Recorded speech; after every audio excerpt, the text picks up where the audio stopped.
play.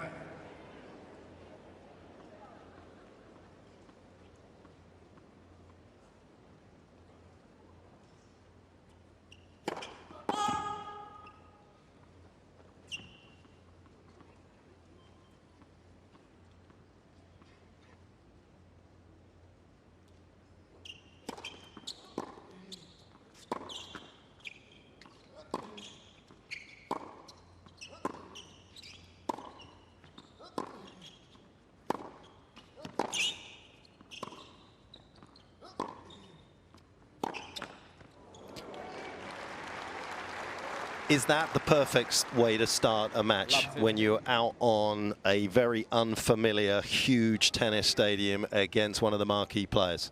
No doubt. Absolutely the perfect start for Elliot. First point, you make some balls, get a little bit of rhythm. At first he was hitting first 3 or 4 balls, everything basically through the middle, which maybe is a plan to start the match out so that he can make some balls, but spread the court out and he gets an error from Jannik. Gain a little bit of a sense of confidence that hey, I can play. I can be out here with him.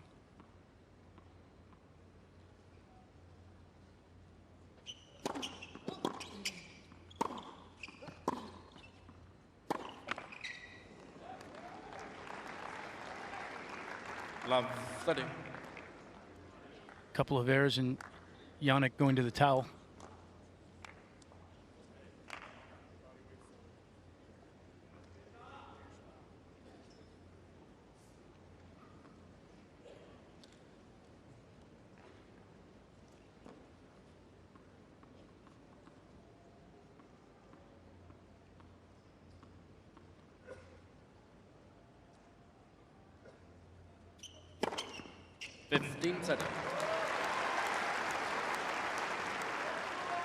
Found a first serve that time. First 2 points gave Elliot looks at second serves.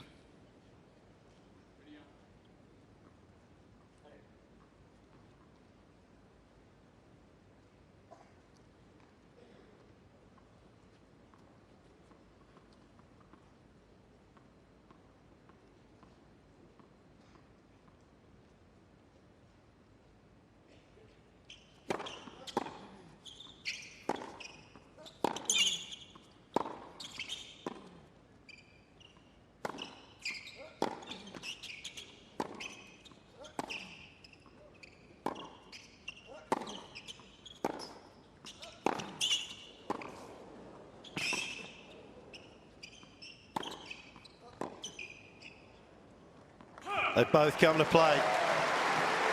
Spizzirri with a wonderful point, but a great counter from the Italian. 30-all. Elliot looking quite comfortable so far. Moving the ball around. Jannik found a way to finally get him on defense there. Just spread him out with the forehand cross court, and Elliot had to stretch for 2 backhands to try and just keep the ball in play.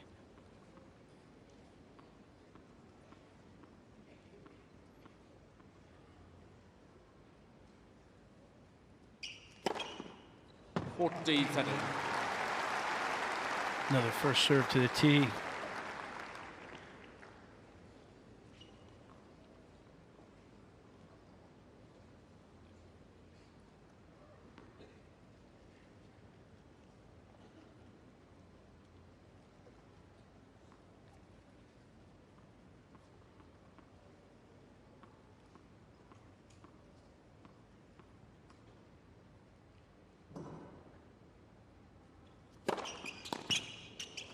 Game Sinner.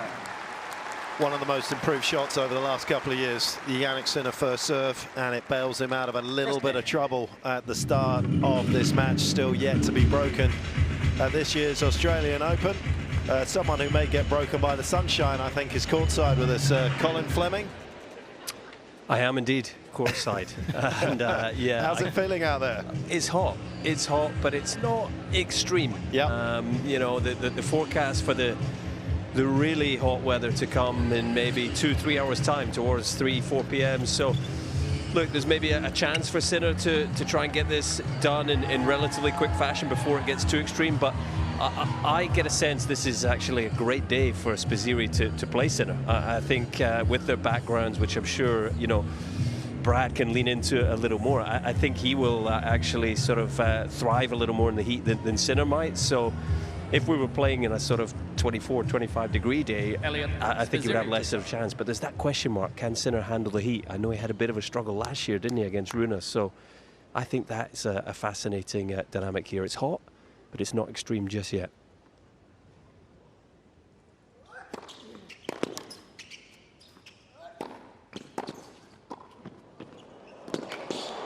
Yeah, the round of 16 match against Rune last year, he actually wasn't feeling well before he came on the court. I don't think we ever got to know exactly what was wrong with Jannik before that match, but it was one of the rare occasions when a tennis player doesn't even warm up before the match.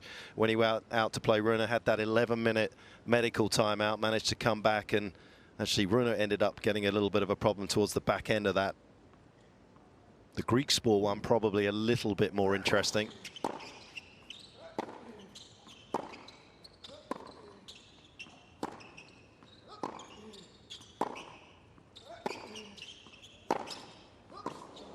Ended up having to retire in his last loss on tour in Shanghai last year, 3-2 in the final set against Talent Greek Sport. That was a 2.5 hours battle, but it was about 90% humidity, which we're nowhere near at today. Yeah, that's a very pertinent point. It's going to be very hot, but it's very dry heat.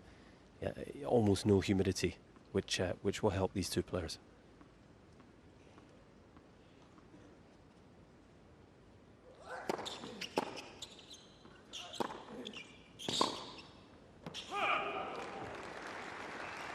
When you talk about being aggressive in tennis, that's the perfect example of it. It's not about going nuclear with the forehand every single time. It's about quick footwork, grabbing the ball before it arrives over your baseline. Elliot's done a great job so far in this game. First point was a perfect point from my standpoint. Him attacking, coming forward, finishing at the net. He wants to try and find a way to impose his game as much as he possibly can on Sinner, which obviously we know is not easy. But he's got to be a bit disruptive. He can't just be comfortable to sit on the baseline and try and exchange ground strokes for the entirety of the match.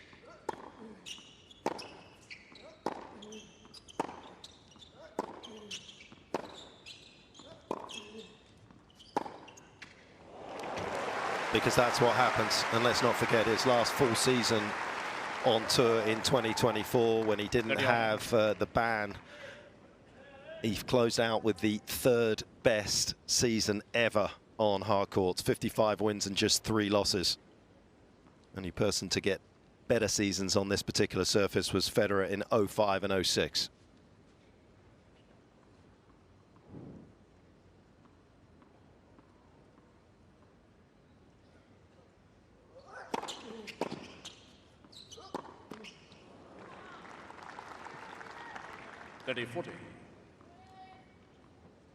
Big moment here already for Elliot. The key in any of these matches when you're ranked where Elliot is, where you're as inexperienced as he is and you're playing someone like Jannik Sinner, is you got to hold serve. That's the first and most important factor.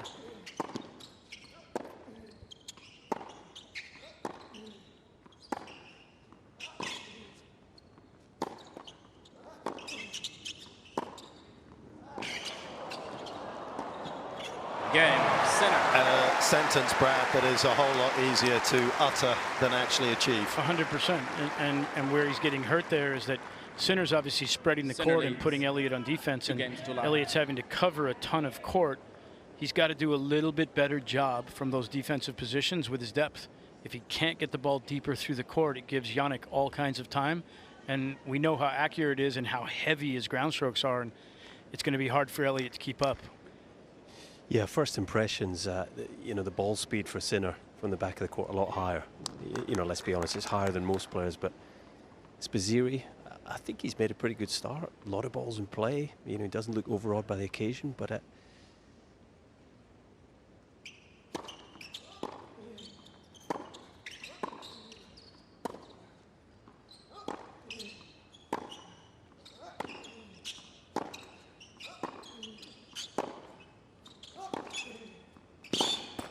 was a lovely backhand from there.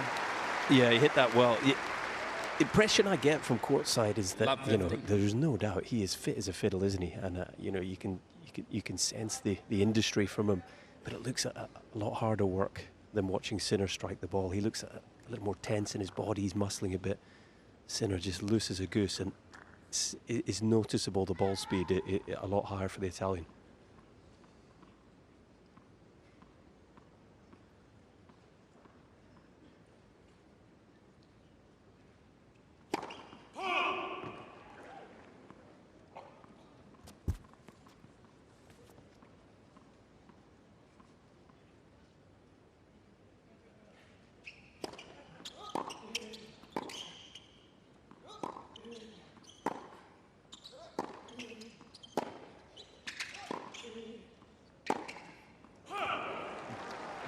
Brad, just looking at the kind of initial skirmishes here, the backhand to backhand rally looks as though something that Spizzirri's going to come off second best with.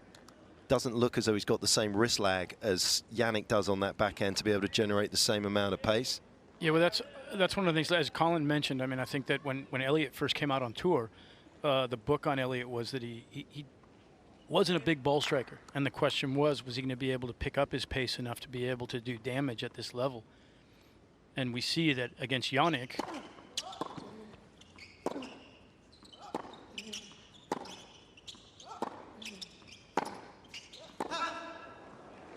As Colin mentioned, that there's going to be a variance in ball speed. There's no doubt about it. I think from both sides. From both sides.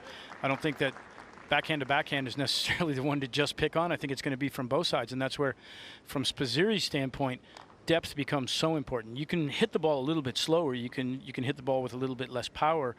If you're getting great depth, it's going to make it difficult for anybody to be able to exploit and hit a lot of winners in what's going on out there.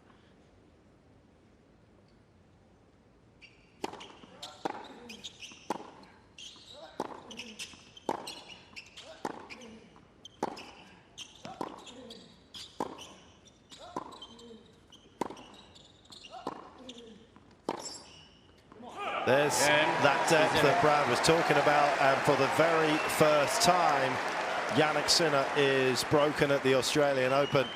Sinner leads 2-1.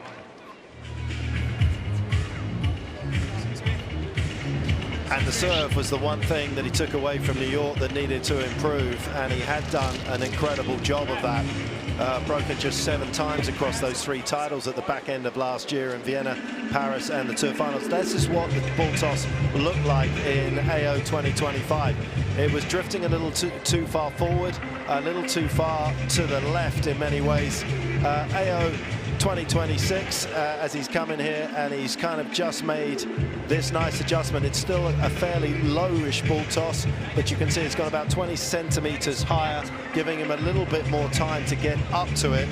And last year, as you can see, the extension, and that's what you want from a great serve, is just to be able to pull the geometry into your kind of favor.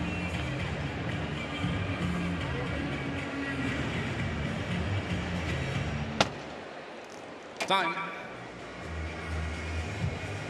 Jannik improving that serve after New York.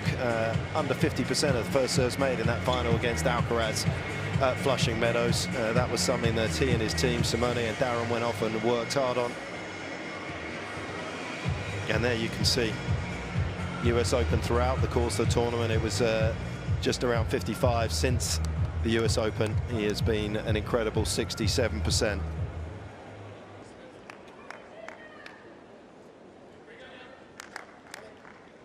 Both players constantly improving, even Alcaraz, who went through the US Open facing just 10 break points. Broken just the 3 times was the Spaniard. Remodeled his serve in the off-season.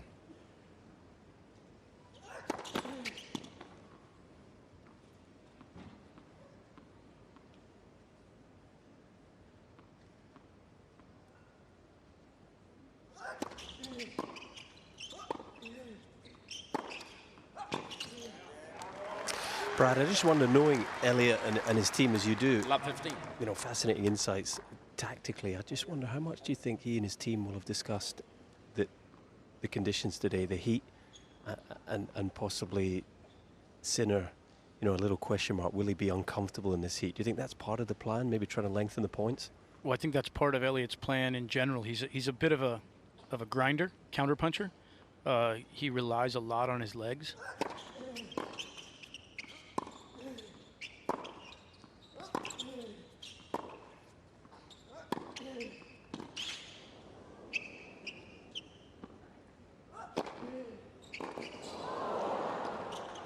Great point from Elliot. That was exactly an example of what we were talking about there. He hit a backhand that landed within about 8 inches of the baseline and actually got a short ball from Jannik. Was able to attack and put pressure on him there. But yeah, back to what you were saying, Colin. I mean, I think Elliot goes into the majority of his matches feeling that you know, he's going to tough guys out. He's gonna make a lot of balls, and he's not going to overpower too many guys. But he's very good tactically at spreading the ball around, creating openings, looking for opportunities to attack.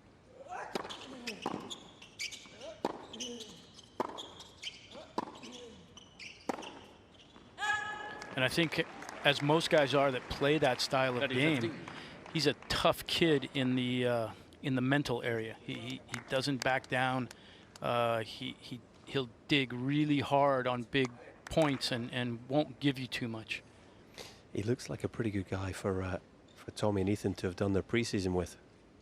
Yeah, the boys all get along quite well. They spend quite a bit of time together. Ethan and Elliot have had a bit of a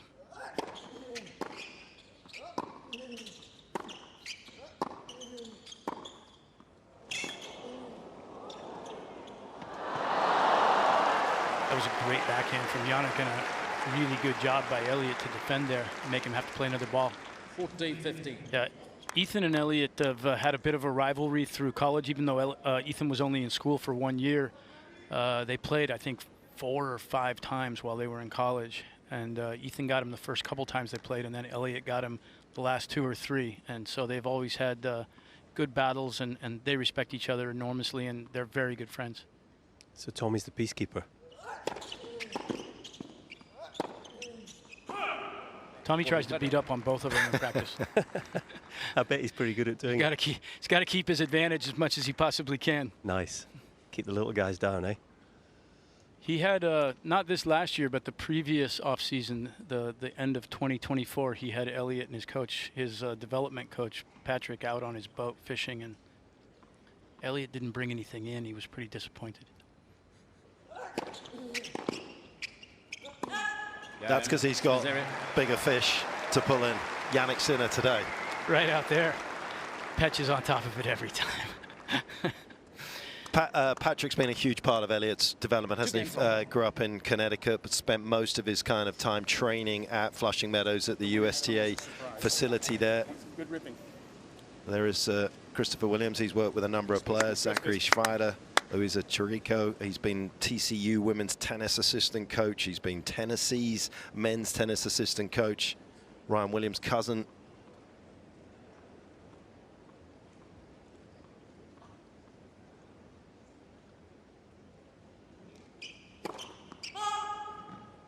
The other person in the box, Mac Kiger, who's from University of North Carolina. He actually signed in with doubles with Mac, but as alternates, but didn't get in.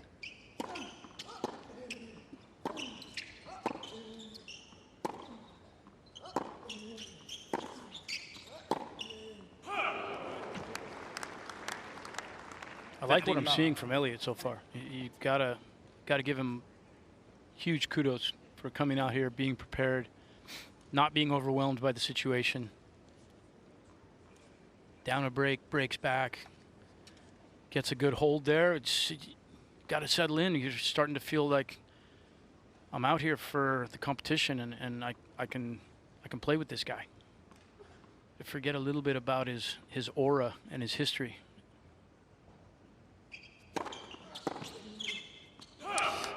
Guys, already there. Sinner. Yep. He was looking across. He ran the clock all the way down, pretty much to 0 before serving. So, if we're being picky, it was past 0. Yeah, I think you could argue that for sure. You know, he's definitely trying to manage the conditions already.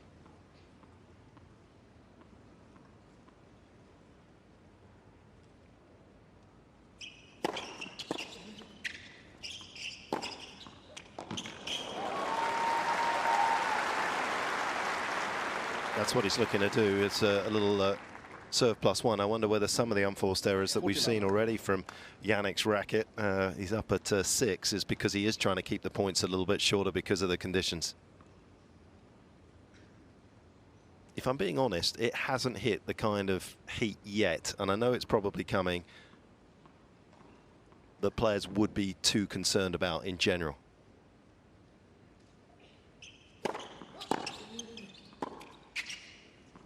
Good return from Elliot. I mean, to be honest, Petch, 40-15.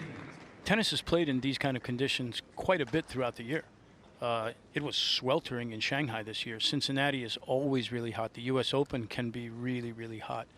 I mean, it's hot, but as you said, I mean, I don't think it's incredibly hot at this point. Like Colin said, it may get there later this afternoon.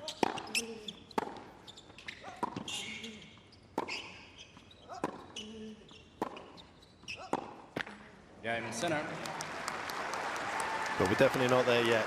Jannik is where he would like to be, and Sinner that's leads in front, but 3-2. it's without the early break that he had. 3-2.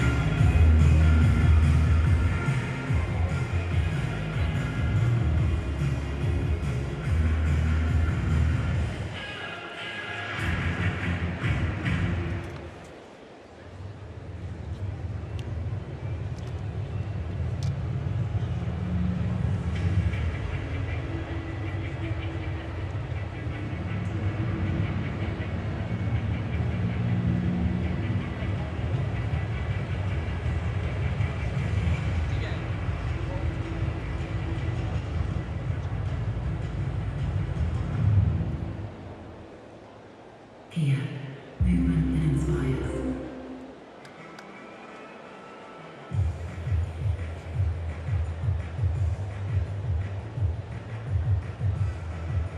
Time.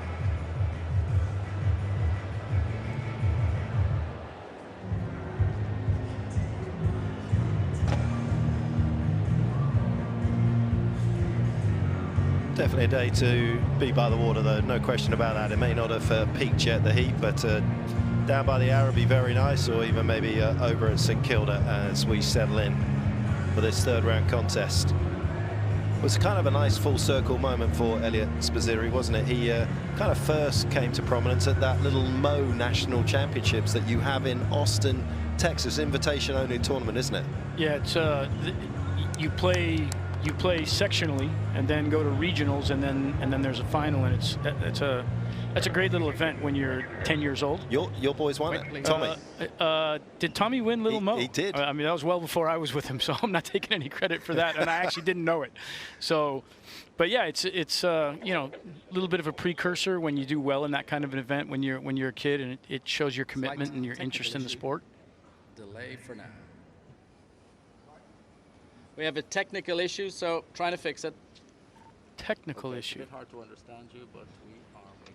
Yeah, so he had that, but then obviously spent 2020 to 24 back in Austin at the University of Texas, and he's done it really by the stairs, Ready? hasn't he? Rather than the man that we're looking at here has done it by the elevator. He's just gone straight to the top of the game.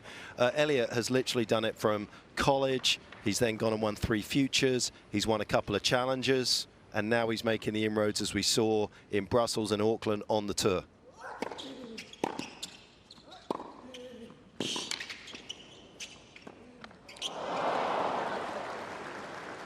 That was a little careless there. Club 15.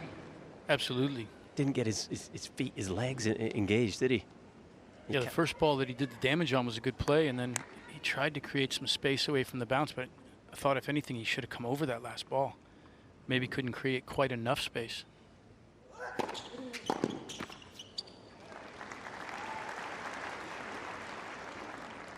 $15 all.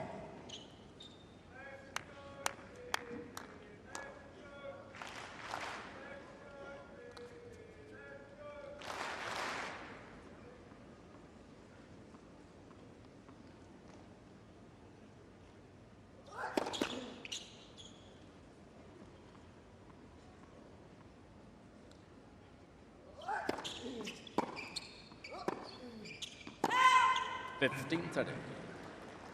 I just love the Aussies. They've got a nickname for everyone and everything, don't they? I've heard already. Spizza.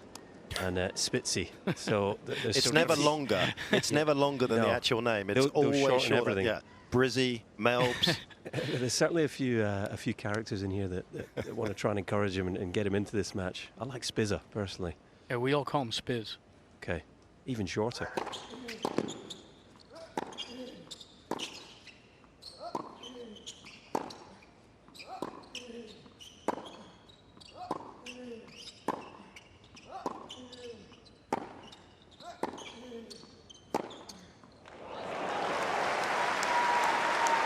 That point was really well played. It was interesting, Pets, because you had brought up earlier the backhand to backhand exchange, and he was doing a pretty good job there because of the depth, and then didn't like that geometry off the forehand here.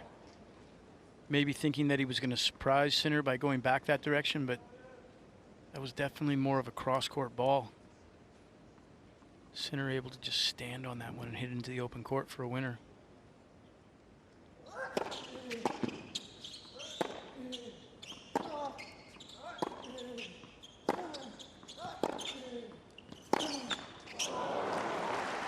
Saves the first break point. He's got to dig here. 30-40.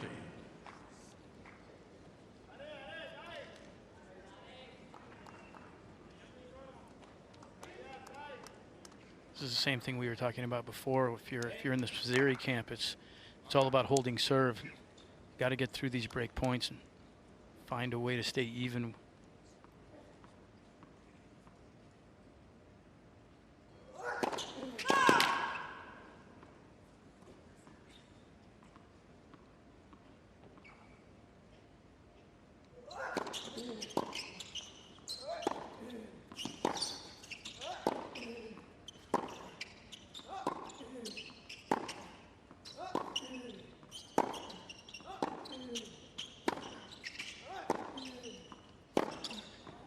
Game, Sinner.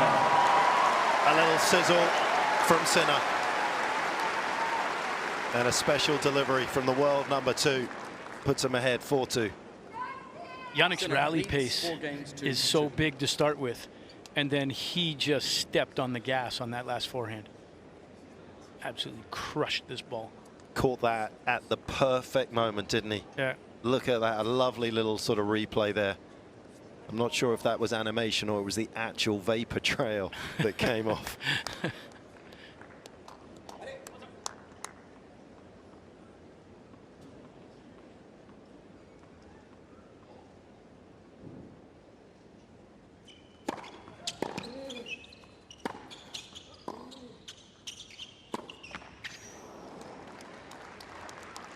Once Love again, 15. Spizzirri just plugging back into whatever he can do.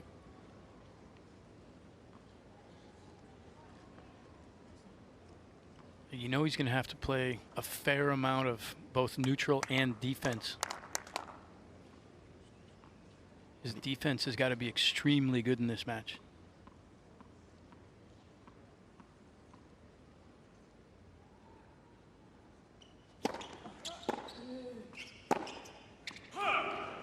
He should have a good slice forehand, of course, because he grew up playing a fair bit of squash with his brother, Nick Spizzirri. Yeah, his brother Nick is trying to make the Olympic team this year. Correct. I think he's been named to the U.S. national team. He has. And yeah, real blue blood sport. Those guys come from Greenwich, Connecticut. We don't have a squash club where I live, I don't think. We used to. I don't think we have one anymore. Tough game, squash. Tough game.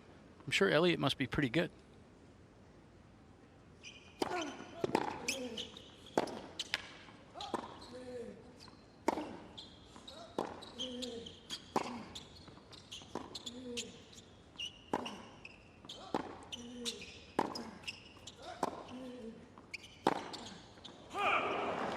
Well, that was exactly the point I was talking about there. Elliot went defense, defense, got to neutral. Actually had a forehand there in the middle of the point that he could have found some offense on, that he just kind of rolled cross court, and he ends up getting an error. He just doesn't quite have control of the ball yet, Sinner, you know, complete control. I watched him in his last tournament of 2025 indoors in Turin, and it was remarkable. He looked like he could swing as hard as he wanted, and he would never miss. It's not the case so far today. A few uncharacteristic, unforced, a couple in the net, a couple long. He's just a little off.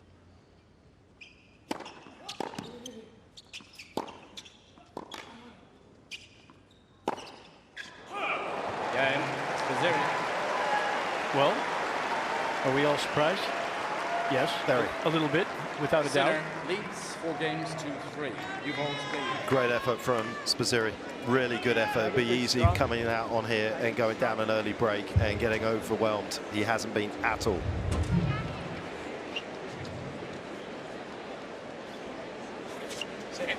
Save. 56.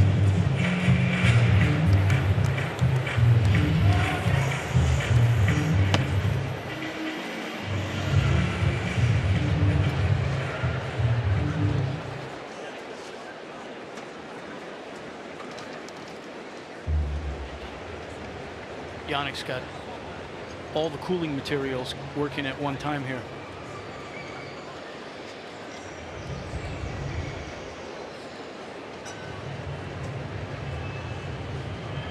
It'd be really interesting sort of like chat with his physio and fitness trainer about how much you talk about this, because I definitely feel as though be a bit careful that you don't make it a bigger issue in a player's mind than it actually is.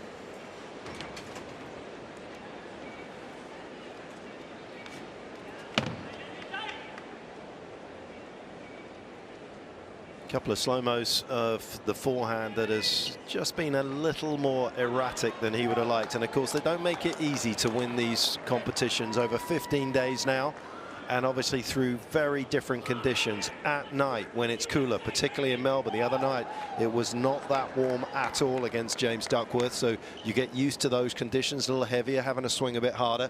You come out here today and it is a warm day, and suddenly the ball's flying a little bit on you, and you've got to make that adjustment, whether that's string tension or just pulling back a little bit.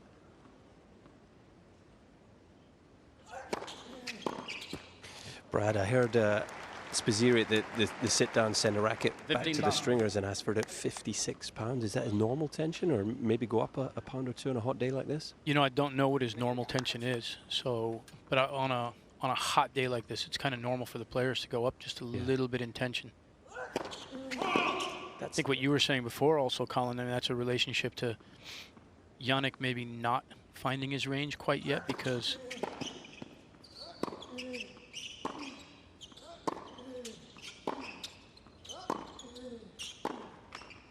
the molecules inside the ball get expanded with the heat, put a little bit more pressure on the ball itself and make them a little harder, make them fly longer. That's about as much science as I know. That's good, the Stein science. Yeah, I was going to say the Australian Open physics lesson by Brad Stein. Daily science segment from you, Brad. Yeah.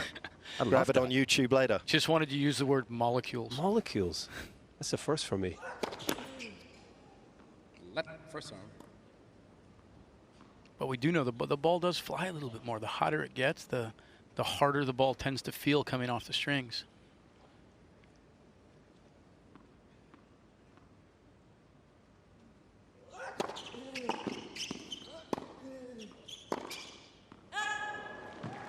Yeah, the forehand has definitely been errant.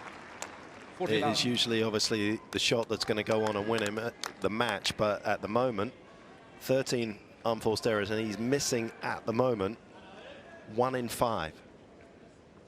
Yeah, that's not a normal stat, that's for sure.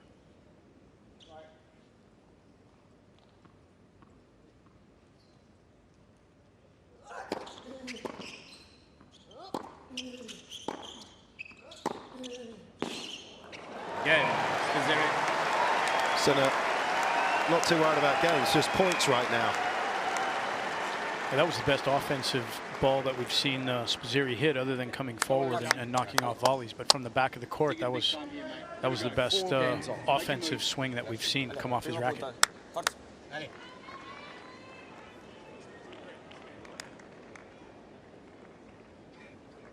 And this is the key. This is exactly, if you're in the Eliot Spizzirri camp, this is exactly what you wanted. You find a way to stay even 4-all. Got a little bit of scoreboard pressure now. Already broken twice. Got to be feeling pretty good right now.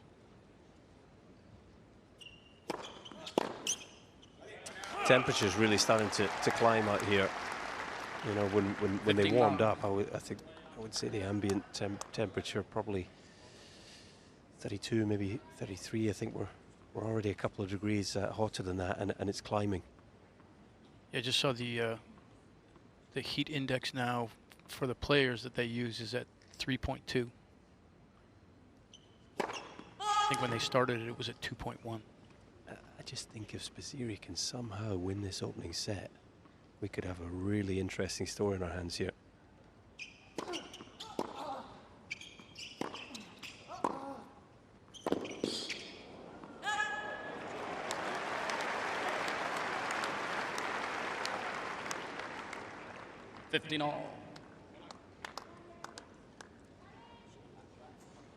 Jannik definitely doesn't look angry, but he also doesn't look happy.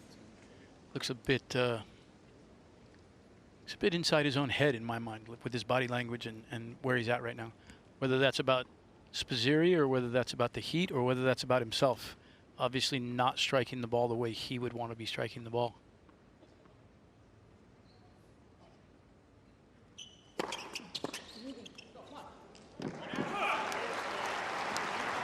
And the most impressive thing about Spizzirri getting to this stage in this opening set with a couple of breaks is the fact that Jannik has delivered almost 80% of his first serves.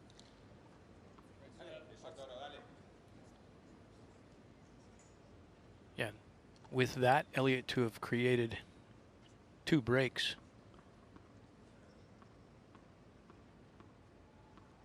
Good effort on his part, but also Jannik giving him some help for sure.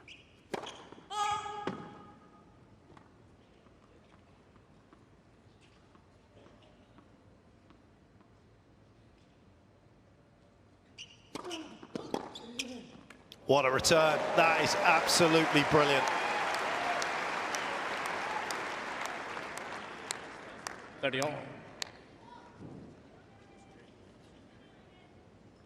Hasn't played a lot of really sort of world-class players on big courts, but he did have a warm-up with Federer back in 2019 at Arthur Ashe. He's practiced a few times during the US Open with Novak as well. When Novak goes up to New Jersey sometimes.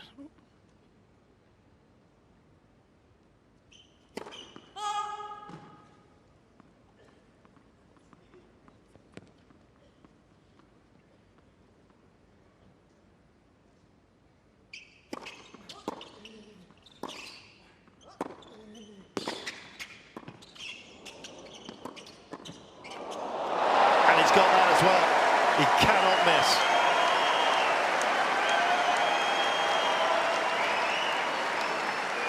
Great tennis from Eliot Spizzirri right now. 30-40. Highlighting his skills. That is a brilliant volley from down low. That was that replay and the camera angle was fantastic to see where he was and his movement. Calm, quiet, great racket work.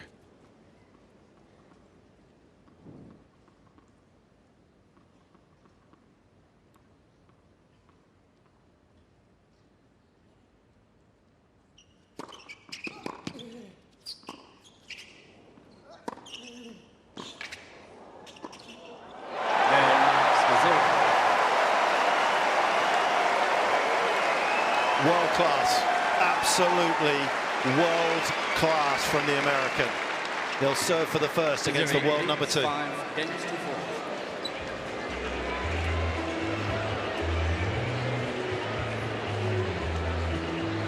Wow. Everybody here in a bit of shock. Well, in shock in some respects, but also, yes, he's missed a few more, Jannik, but this has just been absolutely brilliant from Spizzirri. What another awesome return of serve. It was a change-up serve. He caught up with it, he saw it, he knocked it back to the baseline. And he has been so deadly at the net.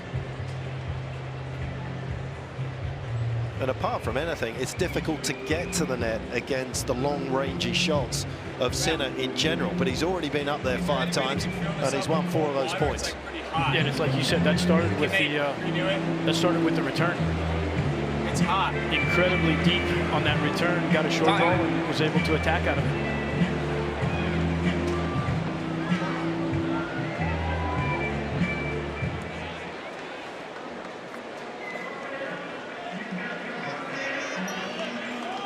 Pet's not sure exactly what he was commenting on there, but Elliot was stating the obvious on the sideline. He said to the umpire, "It's hot."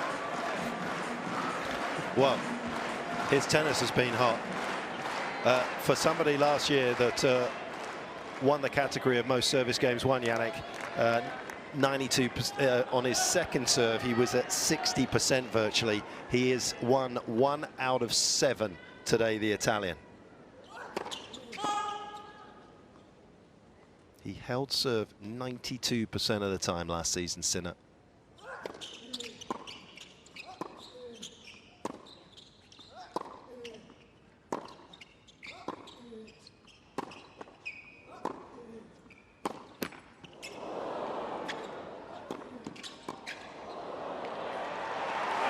Everything going Spizzirri's way right now. That court sat up for him perfectly. 15 love. And sitting beside the court, as I am, we get a really nice look at the depth of Sinner's shots, particularly from the end he's at just now. And I can't remember in recent times seeing him like this. You know, a couple of balls clipping the tape, some flying long. Normally he's so dialed in, you know, within a meter or two of the baseline, isn't he? Consistently, he's really off with his ground strokes at this moment.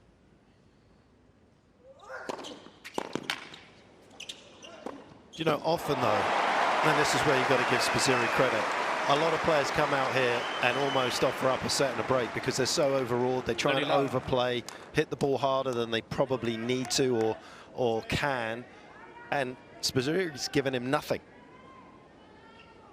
Yeah, you're absolutely right, Petch. Especially, this is Elliot's first main draw Grand Slam.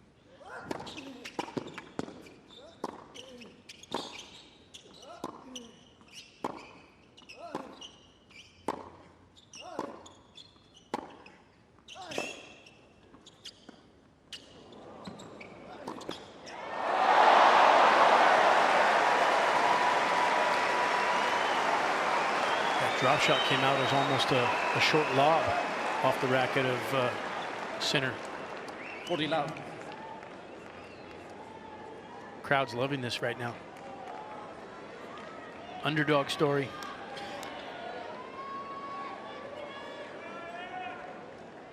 Triple set point. First serve.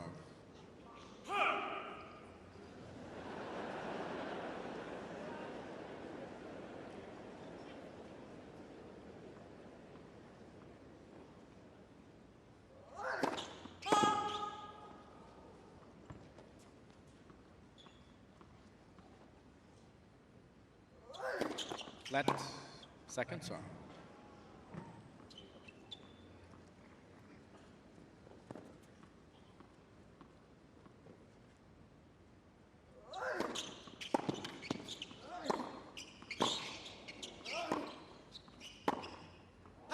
Again in the first set, Spizzirri. A certainly fully deserves. Stunning. The tennis world is stunned. Games 2-4. Spizzirri 6-4.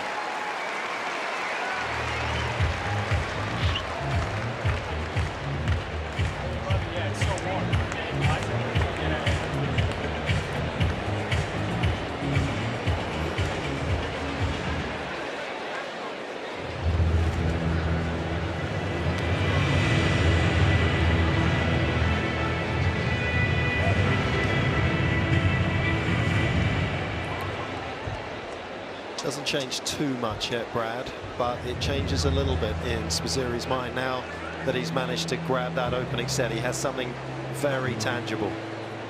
No doubt. And I think the bottom line really from Sinner's standpoint is that he's got to raise his level.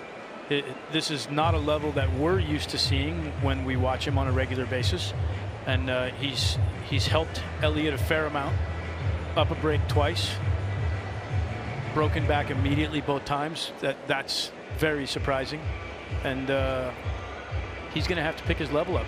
And you hope that Elliot can just continue to maintain what he's doing. He's keeping the pressure on by making a ton of balls and working the court, starting to find a little bit more offense.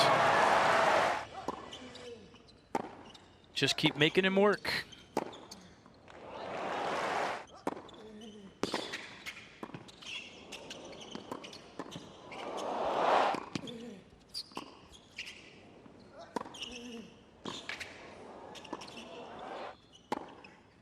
last couple of moments of the opening set in terms of the highlights. A little bit of a shout out as well to the ATP for their Next Gen Accelerator program that obviously allowed players like Spizzirri to come out of college and be able to jump into challenger events straight away, and some tour events potentially as well. For those in the college system, if you are ranked in the top 20 at the year end of the ITA singles, you get some chances, and also if you've reached the NCAA Div 1 Championships quarterfinals, he picked up 3 opportunities, I think, in 2024, made the final in Tiburon and gave himself a quick boost ranking wise. Yeah, absolutely. That program's a great program for helping guys coming out of college.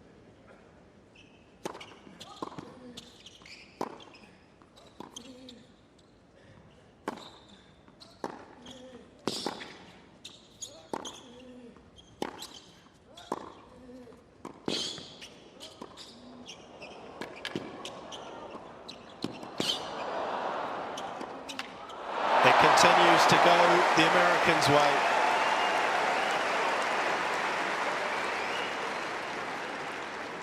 Finding ways to get forward, keep attacking, be the disruptor out there. Really noticeable after a point like that, the body language. Sinner has that sort of hangdog, you know, like the conditions are really bothering him, whereas Spizzirri just, he's an animal, isn't he? He's a machine. You know, as you said, Brad grew up in Connecticut, went to college in Austin, Texas, trained in Florida. He loves the heat, doesn't he? He's thriving here. And Sinner, if he isn't enjoying the heat, he's just used 45 minutes of battery power in that opening set, and the task is the same, isn't it? Still got 3 sets to win. This is a big test for the defending champion.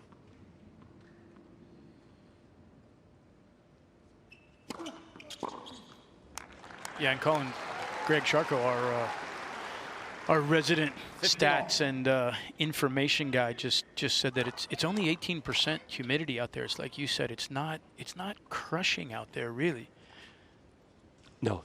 I almost feel like Jannik's, he's making more out of it than maybe there is, or maybe we're just feeling that he is, but.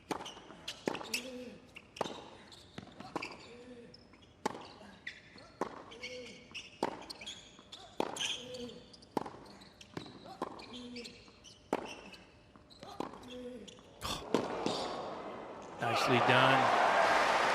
Spizzirri finding more and more confidence as this progresses now.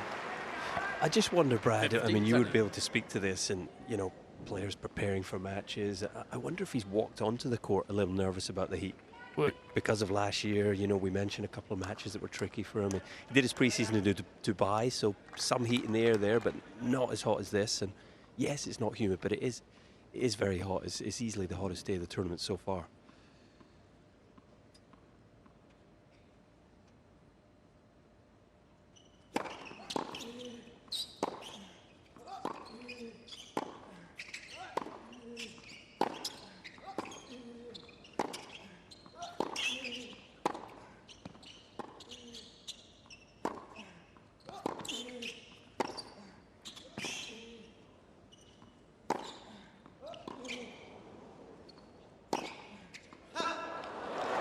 Absolutely magnificent to watch.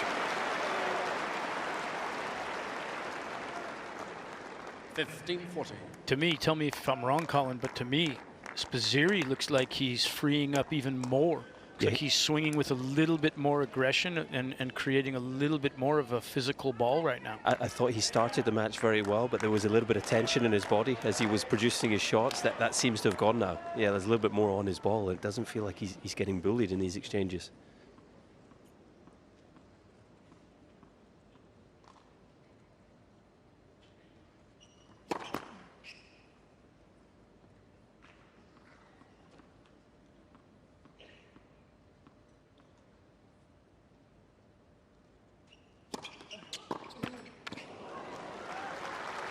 Was really trying to be the disruptor there. That was the first time we've seen him try to attack and come in behind a second serve. The crush and rush. He's got a very modern looking two-hander. The racket head doesn't go up. There's no kind of C shape. It kind of just slips into the pocket in the same way that Jannik has changed his now and Carlos has.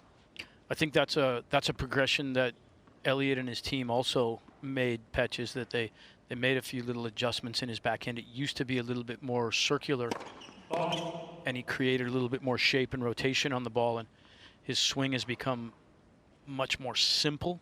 The racket head stays very steady, and he hits a flatter, more penetrating ball now than he used to.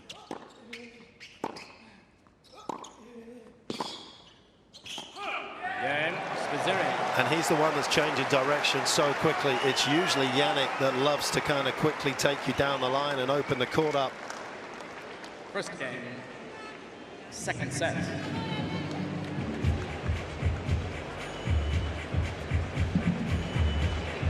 Honestly, I would expect Jannik to hurt him on that ball a little bit on that last point where he takes that backhand.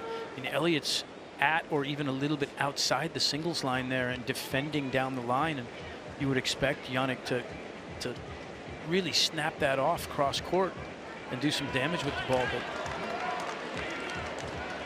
not finding the timing. You see where Elliot was right there, kind of straddling the sideline when he makes contact with this ball. That was a different one from earlier. The last one in the last point was a little bit more central in that down the line area. Just a quick one, guys. We heard Spizzirri telling Fergus Murphy it's so hot at the end of the first set. He's referring to the water coming out of the fountain courtside. That's what they get the refills, don't they? I think it's coming out hot today, so they need to figure that one out. Yeah, Colin, was funny when I said that. Patrick Hirsch messaged me and told me that was exactly what it was. But you know what? Tommy complained the other day because, you know, we're Americans. We're used to getting a lot of ice in our drinks, and those dispensers just feed the water out. And Tommy was having trouble in his first round match finding ice on the court. I actually spoke to Craig Tiley about it a little bit, and he says there's ice available on every court. So the canisters that the guys use, there's two different sections that you can unscrew. You unscrew the second one, and there's a bigger opening that you can fill and put ice in there. But we Americans like our ice, you know?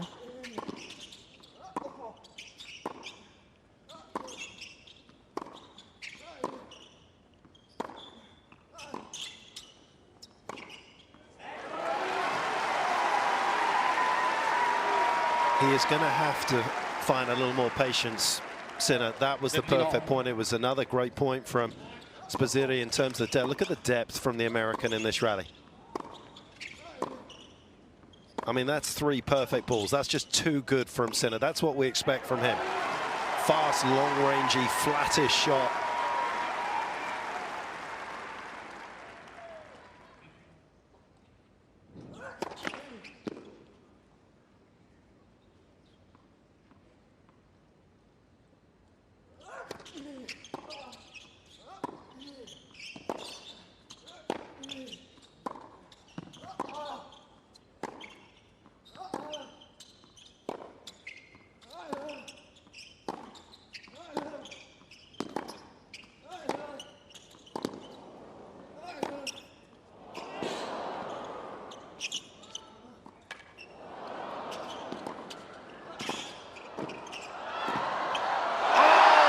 Spizzirri.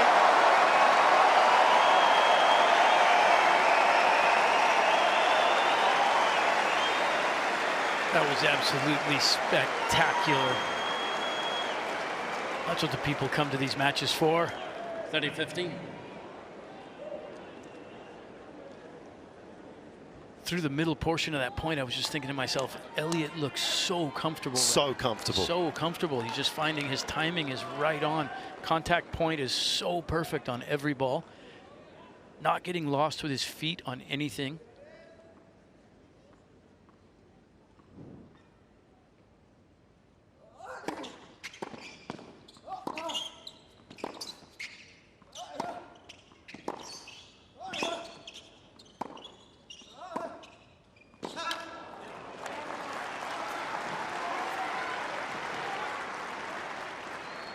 Little bit of a turnaround 30-all. from the first set where Sinner broke first and then Spizzirri broke back. Huge point right here. Sinner obviously looking to get back even.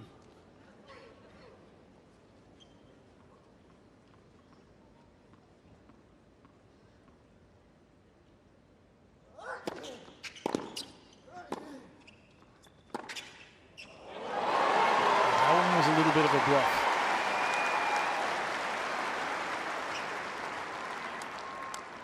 Didn't really do enough with the ball coming forward. Center of the court there, pretty much.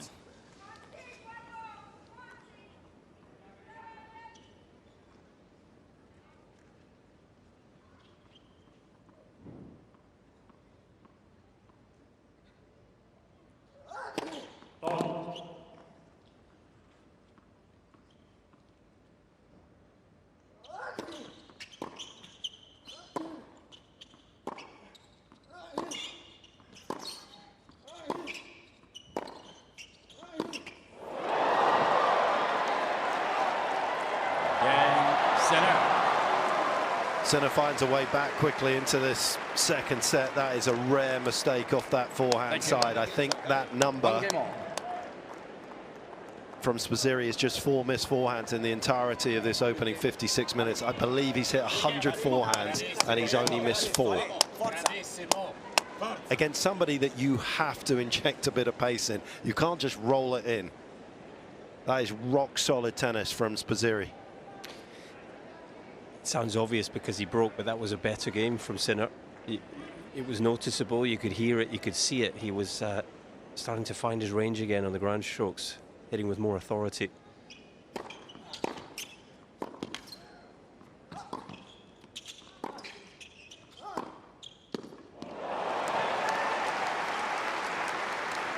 First time I saw Elliot play live was actually in Indian Wells last year. He was playing Lloyd Harris, who was coming back from injury, and yeah, I mean, he impressed me in terms of how tough he was. Lloyd from South Africa, I lived there for 12 years. He was good friends with my daughters, and I thought there's a guy that doesn't miss too much, but I mean, he has really impressed me today with how quickly he has changed his backhand line. It's like a different player, and that's not even a year since I last saw him live.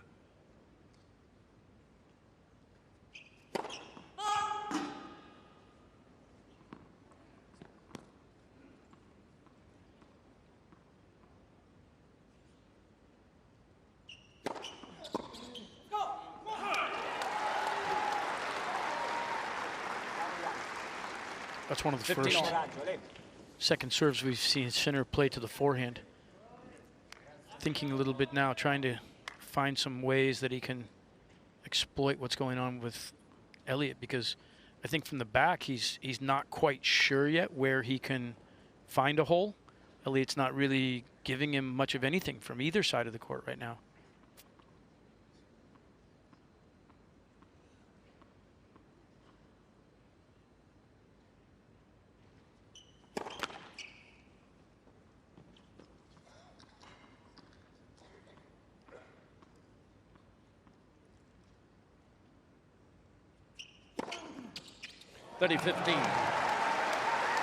Just starting to see better body language from Sinner as well. Almost like he's kind of, if he was struggling slightly, he's almost stabilized physically, but mentally much better from him.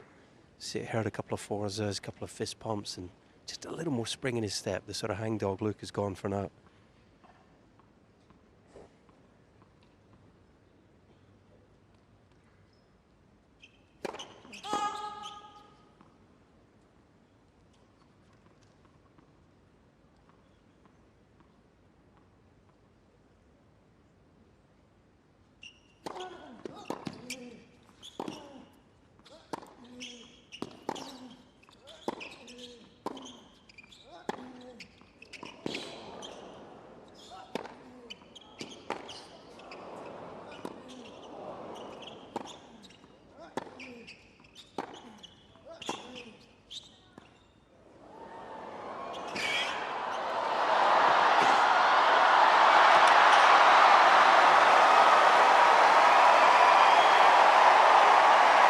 People are on their feet.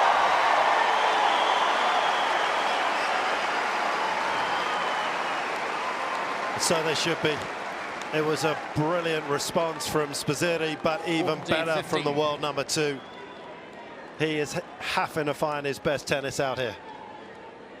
Yeah, I think that body language also, Colin, maybe a part of that is that, you know, you come out on the court and Look, there's one of three scenarios every time you walk on the court. Either you're the favorite, you're the underdog, or you know it's an even matchup. And Jannik walks on the court virtually every time he plays as the favorite, and maybe his expectation was a little bit that it was going to be a little easier than what it ended up being in that first set, and he was getting a little bit irritated with the entire scenario, so his body language was a little bit worse. Time violation here, and he's not happy. They were speaking up there, and I waited. Do you think that I should take the time violation 40-15? Well, no, Jared, No, let me know if there's a problem. No, it's fine. I wasn't ready. So it's Wow, how nice was that from Elliot? He has just walked up there and said, I wasn't ready. Take away the time violation. You got to love that, don't you? That is sportsmanship. Incredible. Yeah, come on. Fair play. Brilliant.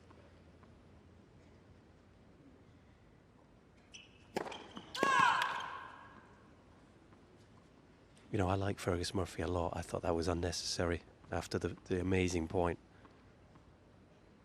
Didn't need to give a time violation there.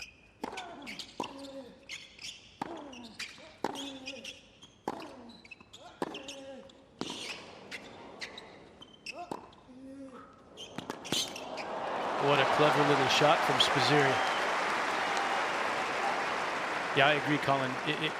The umpires are generally quite good at kind of managing the situation. You don't have to start the time clock instantaneously when there's a point like that where the crowd is going crazy and the players are kind of waiting for everybody to settle down. They tend to hold off on starting the clock. Well, on the ATP Tour, it starts automatically, doesn't it, when they input the score? But here they have complete discretion. Yeah, absolutely, exactly.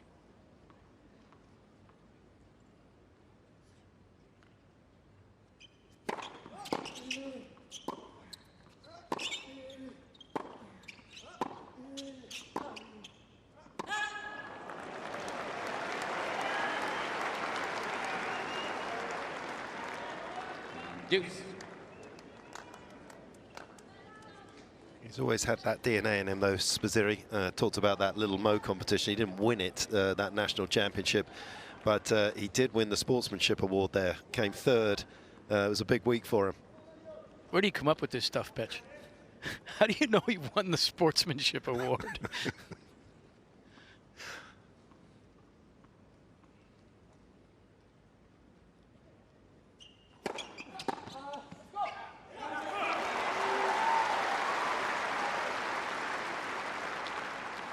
Advantage Sinner.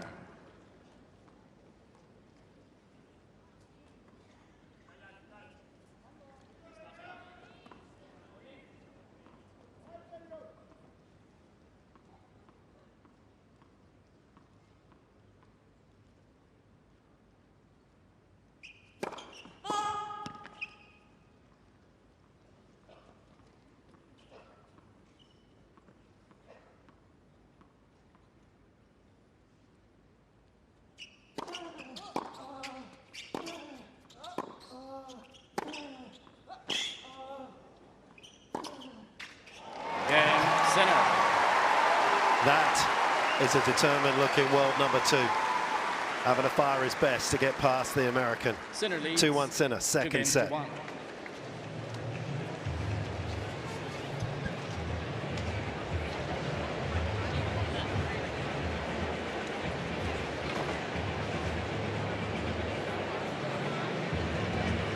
right, let's take you back. There's been some wonderful tennis. Obviously, tennis becomes exceptional when both players play well at the same time, and that's exactly what transpired here, Brad.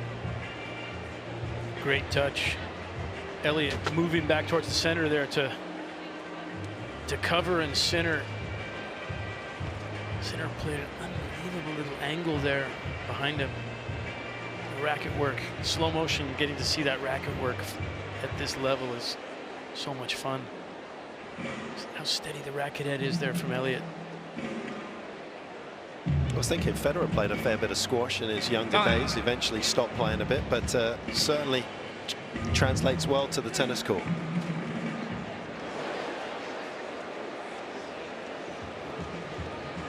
One of the favorite stats that I found out, Brad, you'll love this one, that at some period last year in June, he and his brother Nick, who was playing squash, were both ranked 124 in the world on the same day. Yeah, that's an amazing piece of trivia right there. I mean, that was wild. He went to the University of Pennsylvania, did his twin brother. He is the older twin by, I think it's 90 seconds. And they used to have some pretty good battles. Then eventually he gravitated towards tennis, Nick towards squash. And I do love all those sort of like little backstories. We wish him well as he tries to make the US Olympic team in LA in 28. And also shout out to the Solaris Racket Club in Connecticut, where Elliot trains. Brad, I think we're finding out why Petch's golf handicap isn't lower. Yeah, I mean, these are incredible stats. I told Patrick Hirsch I'd mention his club and academy, and Petch already did it.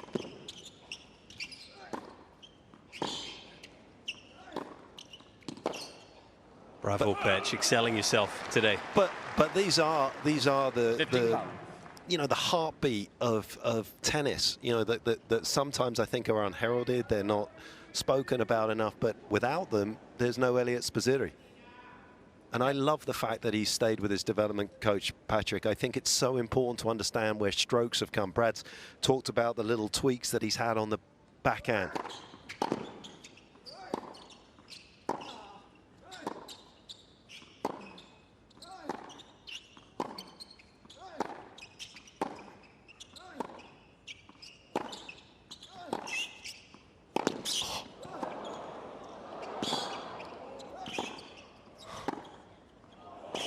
Oh, I love this sport. I love this sport more than anything else. This is something special right now, the way that both of these guys are playing. Elliot's pushing Sinner to play the best tennis that he can. Really impressive. 15 all. Brad, let me ask you a question. Do you think, you mentioned the book on Elliot, certainly when he was coming through, could he generate enough pace? Do you think it's actually a case today that he's enjoying Sinner's pace? I get that impression now. I think there's a component to that, 100%, Colin. He's able to feed off of that pace, and once he finds the timing and the contact points correct, he's using that pace to generate his own. And he's so quick, he can still get behind the ball, and he looks like someone to me that is enjoying redirecting pace rather than if he was having to generate it all himself. 15-30. It's the first one of those. Let's just take a little look at some of the numbers in terms of what these two are producing on the court. And you can see it there. That is stunning. I wouldn't have put him in the same stratosphere of Jannik off the ground. Unbelievable effort.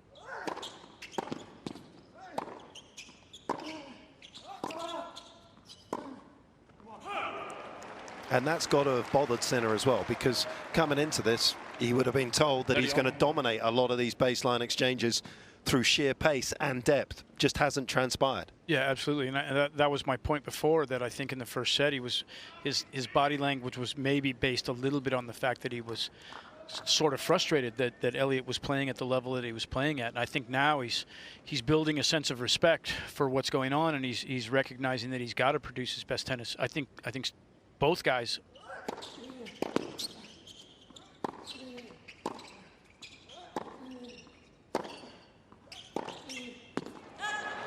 Both guys finding an impressive level right now. Jannik generating another break point now. But Jannik's, just like you said, Colin, his body language is so much better right now. And I think a part of that is that he's starting to recognize and realize that he's got to produce his best tennis right now.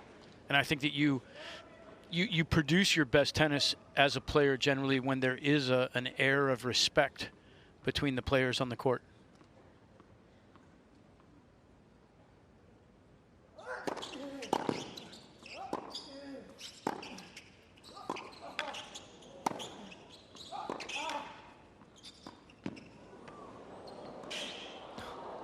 Oh. Sinner. Sensational from Sinner. Absolutely sensational, but it takes Spizzirri to be playing the way he is and moving as well as he is to produce this kind of tennis. The creativity that Sinner is having to dig into, that is a gorgeous response from the American, but you just can't cover everything.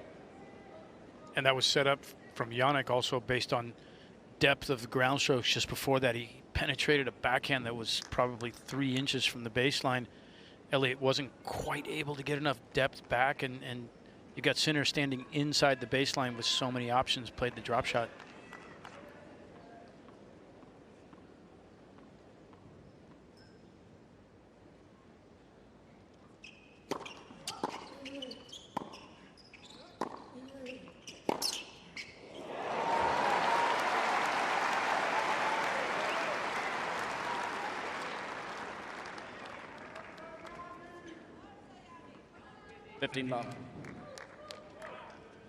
It's the problem when you play Jannik when he starts playing well, is that when you open up the court, if you don't do it effectively, he has got a lot of options.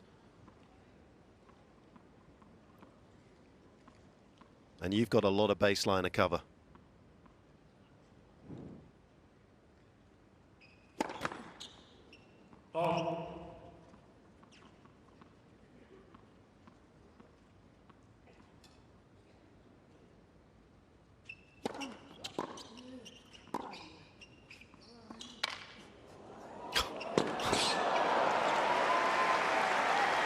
He just robbed the ball at the bounce. So soft were his hands. 15-all.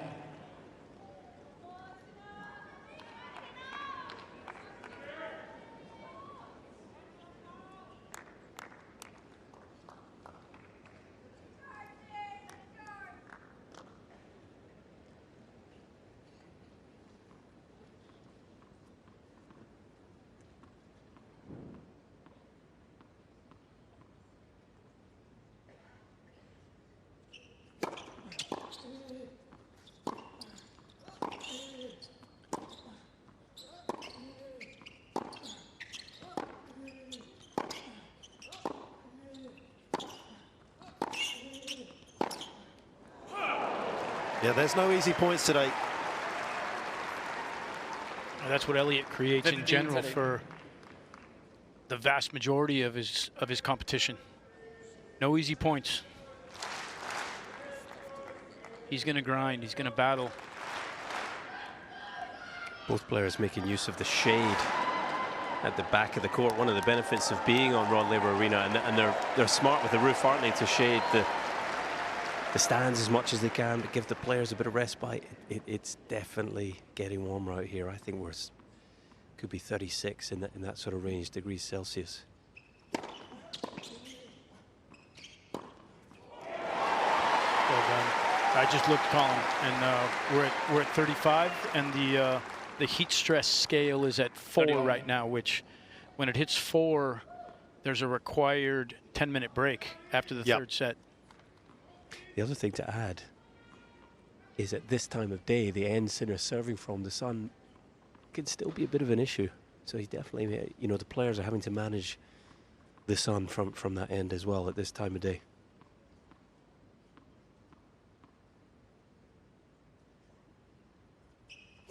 Let first serve.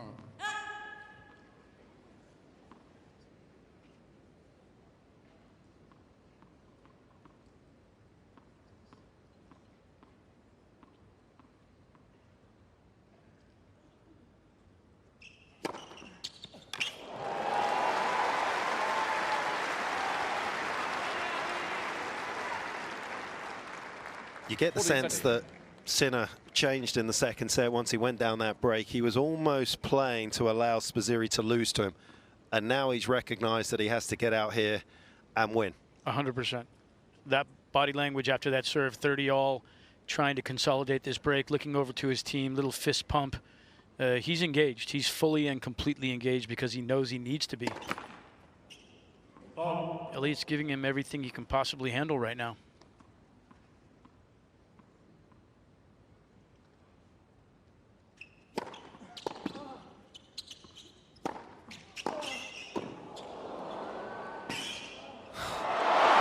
Well, it may be red hot weather-wise, but he is so cool out there. How was the composure as he was running to that ball, held it to the last second. Watch this. Jannik makes his move. Spizzirri slips it past him. He set his racket Watch how quiet the racket is here. Where am I going to go? Where am I going to go? Cross court.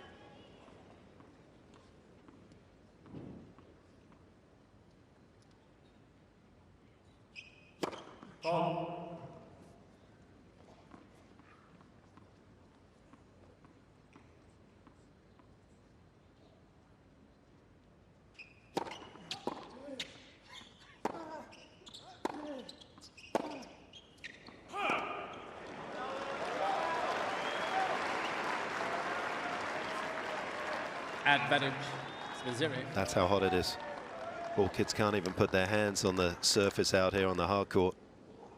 And we get the ambient temperature, but of course there's the court temperature as well. Jim Courier played out here, wasn't it? Yeah, I actually spoke with Jim this morning. We were talking a little bit about the heat scale and talked about that 1993 final.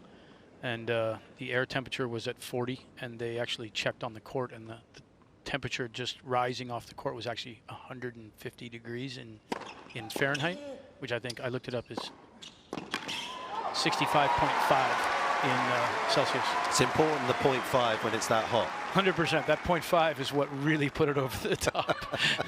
Deuce.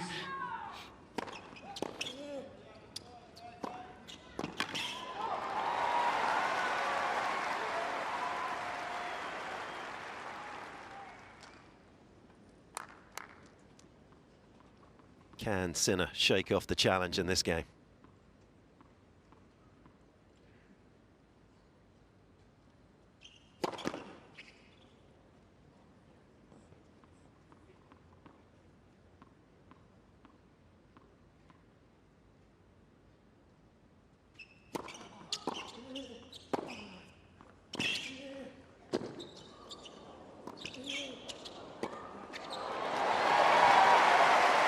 He's had to adjust. He's had to try and impose himself, Jannik. And the good thing for the world number 2 is that he has an extra gear. Look at that. Opening set, as we said, he was trying not to lose, was trying not to throw in double faults. Well, the good news for him, he's gone up 11K, still hasn't served a double. That is a lot less time on the second serve for Spizzirri. Yeah, that's a clear indication that he was feeling a little bit more pressure and that he had to do a little bit more.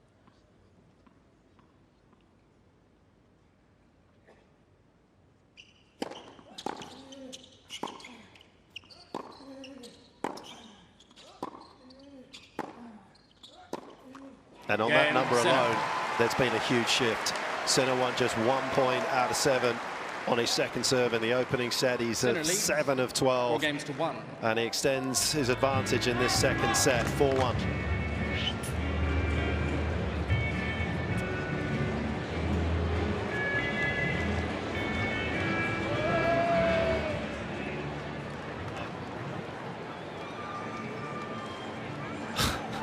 Yeah, that is kind of terrifying, I'm not going to lie. I mean, it's a good job it's done in daylight, because I think there could be an arrest in order if it was at night time. That's the actual size of them in Scotland, chasing the fish and chips. Animals they are, I'm telling you. Yeah, I remember a few summer vacations on the beach where my kids' hot dogs got stolen.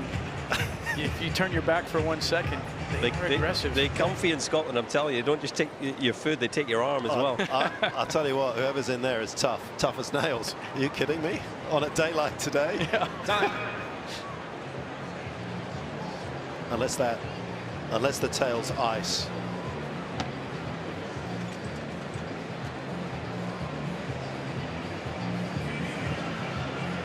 Opening couple of sets, opening sets, Spizzirri did a great job of performing kind of CPR on his own scoreboard. He was down a break 2-love, down a break 4-2, overturned that. Jannik did not want that to happen again. Once he had got that break, he had to work hard to consolidate, but he did so. And a little period now coming up here, Brad, for the world number 2, where for the very first time, really, he has an opportunity to really explore the court, his pace, and what potentially could hurt Spizzirri. Doesn't have to break here. Virtually the rest of the match, you feel as though that was the case. Yeah, he all pressure back on Elliot at this point, and Jannik has the freedom to play a little bit looser and maybe attack his shots even a little bit more. see if he does so, or if he's gonna, you know, there's the old saying, never change a winning game. He's 4-1 up right now. He's producing his game pretty close, I think, to where he would be satisfied. I think if you talk to him right now, he would say, you know, second set, I started finding my range and felt a lot better, and Left. First serve.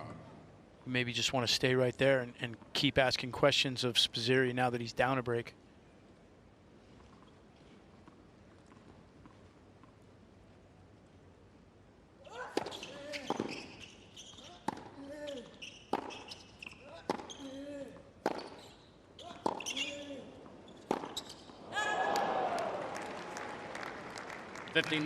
Definitely went after that one. Yeah, and I don't know if that's the final piece of the puzzle that he needs to really kind of force Spizzirri a little bit further back to defend, but the forehand down the line hasn't been as reliable as it usually is.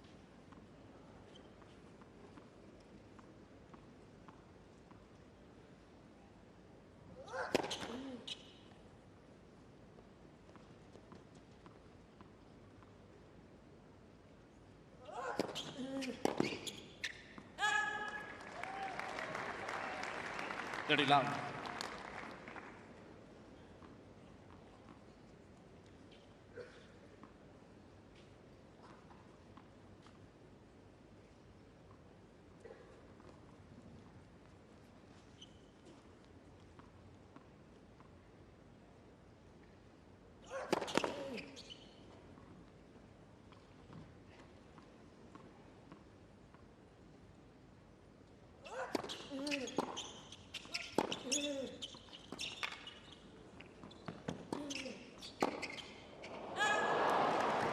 A little bit loose. A little bit loose in this game, really. 40 love. You know, it's funny, at this juncture now, a set and 4-1 in, Elliot serving here, 1-4. As well as I think I understand the game sometimes, I'm not sure I've picked up on any real patterns that Jannik is trying to play. Again. Spizzirri. More of a feeling that he's just kind of receiving whatever comes from Elliot and then looking to see what part of the court is open and what feels comfortable and just kind of reacting to the balls and playing his shots. It's interesting you say that, Brad. You've got a much better view than me in terms of patterns of play, but just the overall sense and feel of the match. I get, you know, Sinner's obviously done well to get ahead in this set, but I don't feel like he's sort of home and dry in this second set by any means. I think if Spizzirri can really dig in, make things tough again, you know, Sinner's looked a little vulnerable on serve. He's been broken a number of times already. I still think Sinner has to keep the foot down here to get this set across the line. Oh, there's no doubt. I mean, the one thing he's going to be wanting to do for sure in a service game like this is try and create a little bit more serve and one opportunity for himself.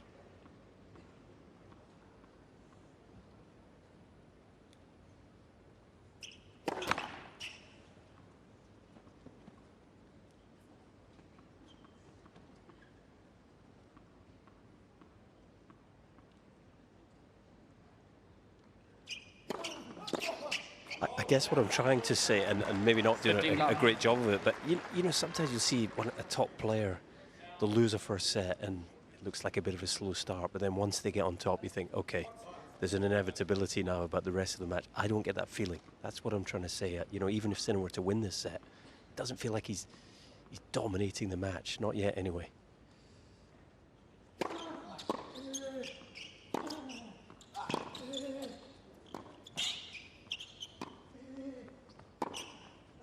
Nice pass. We understood you, Colin, even with that accent.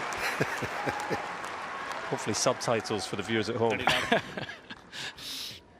I'll never forget coming to America and the great Sir Alex Ferguson being interviewed, and there was subtitles on the TV, even though he was speaking the native language. I thought that was incredible.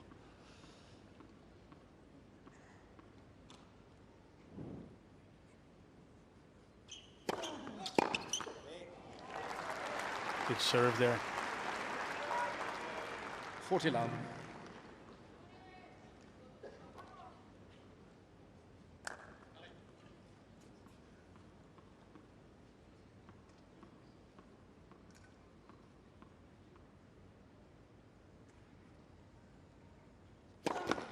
Left.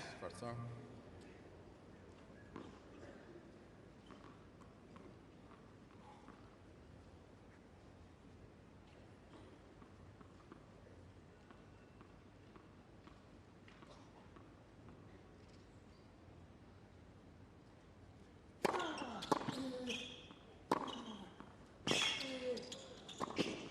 Some authority about his tennis. Game away from a centerpiece here on Rod Laver Arena. Games 2-2.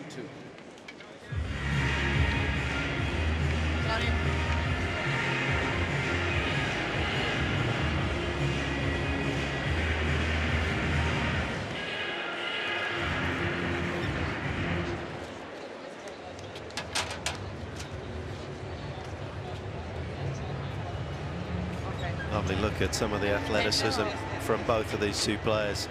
Spizzirri's done a great job of just holding the baseline today, not getting lost on this vast court.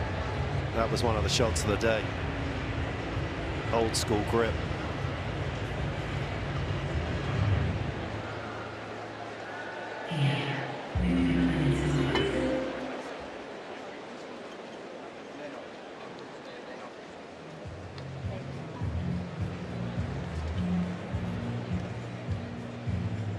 Time.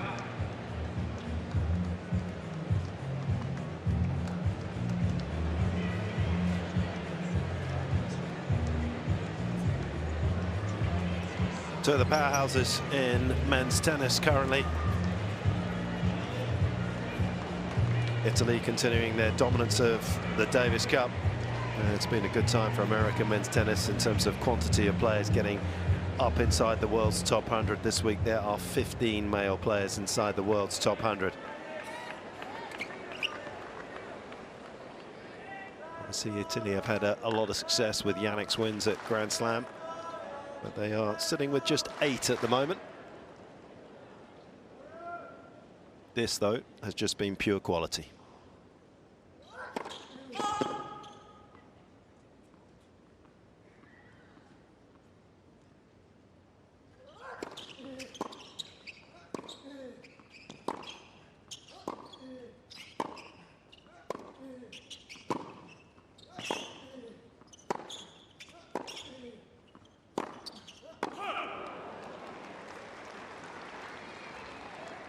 Love.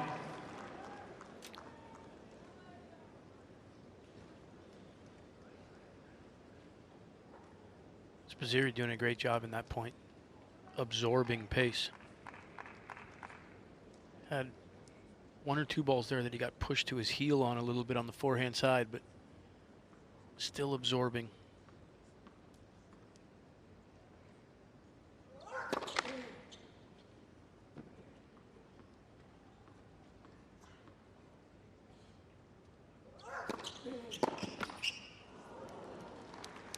Love.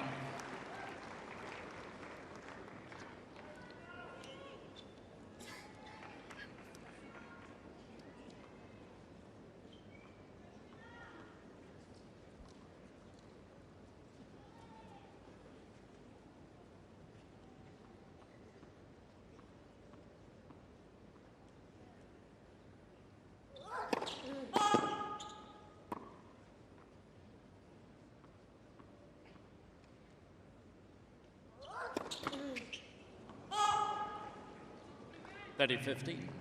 Just a little more perceived pressure perhaps coming off the Sinner second serve return, and maybe that's why he's coughed up a couple of doubles in this second set.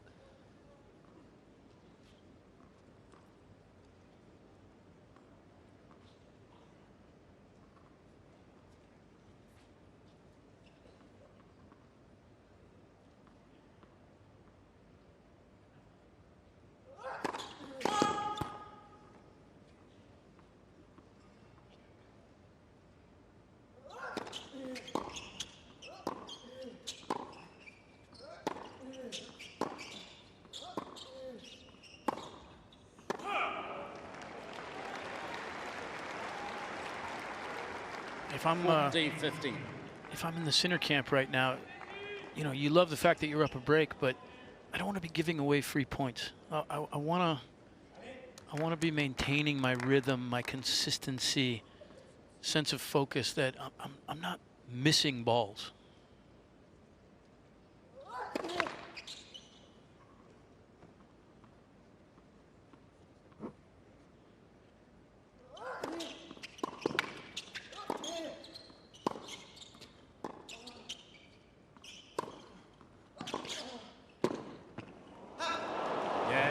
A bit like that. Yeah. Very makeable volley. I do like the play. I like him coming forward. He started coming forward a little bit more. But I mean, you look at the Sinner right now for the match is at 26 unforced errors, and Spizzirri only 12. I think that's where you cut down on that number from Jannik's side of the court, and you start to really separate yourself. But if you can't do that, and I think that game right there is a game where you continue to establish that. A couple of loose errors there, I felt like. Forehand from the middle of the court that he missed was not very characteristic.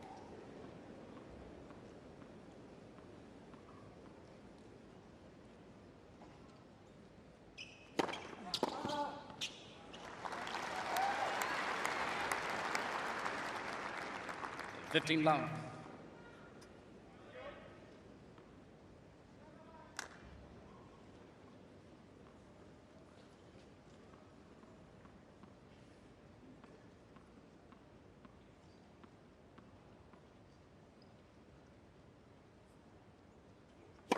Ball.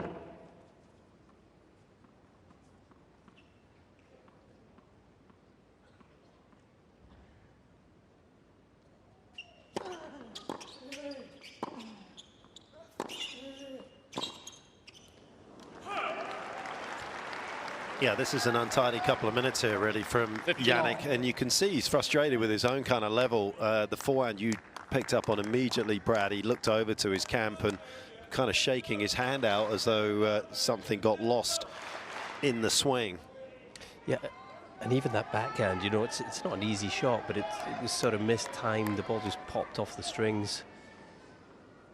He's still operating at far from his best level.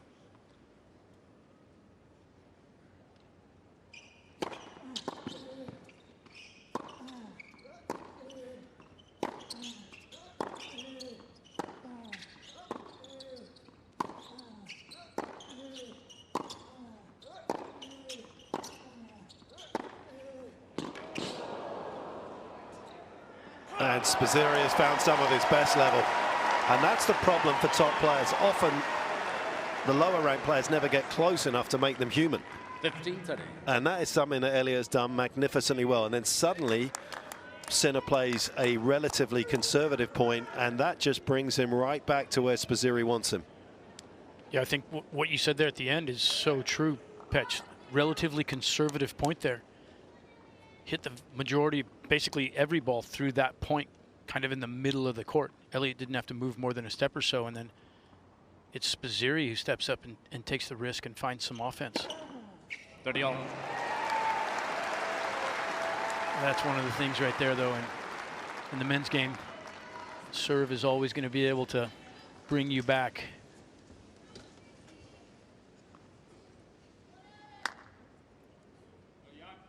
Huge moment right now for both guys.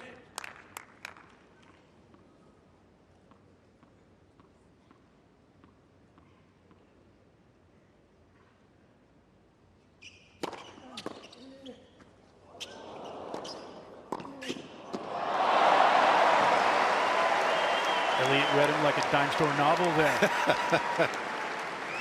I'm in your head. I know where you're going. 30-14. And then he executed the shot as well. I was going to say, it's one thing to be a savant, and it's another thing to be able to be a shot maker as he is. Well, there was a look to his team there from Sinner. A bit of annoyance. It looked to me like he should have gone line, but maybe they've made a plan to target the forehand. It would be understandable. He's maybe caught off guard how well Spizzirri's hitting his forehand today.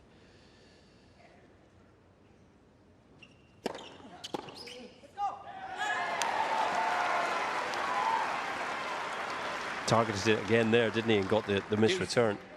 Opportunity for a fifth break in the match for Spizzirri.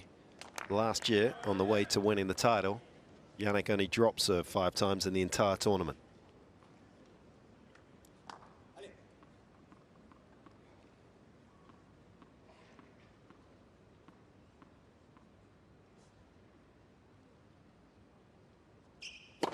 Ball.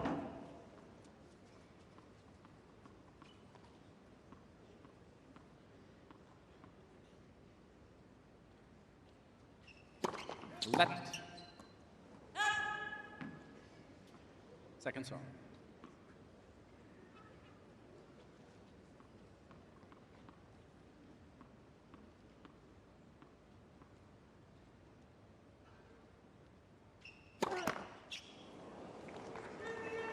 Advantage. Spizzirri.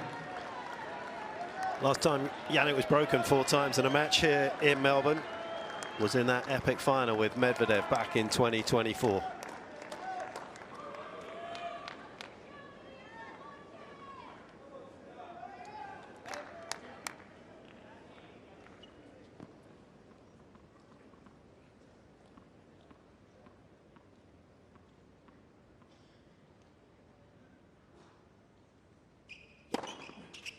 Deuce. How he needed that. Found the line with an amazing angle there.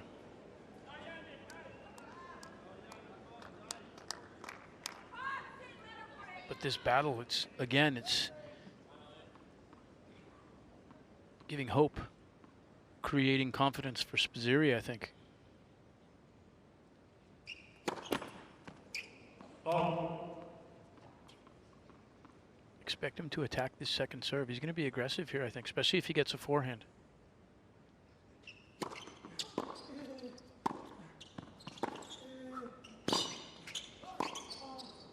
Oh, what a shot from Sinner.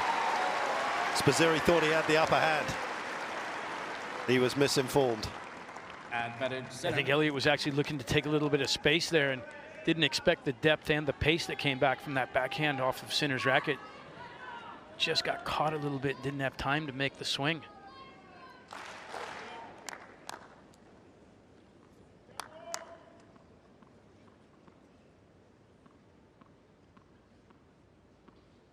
Sinner looking to close out the second set here. Ball.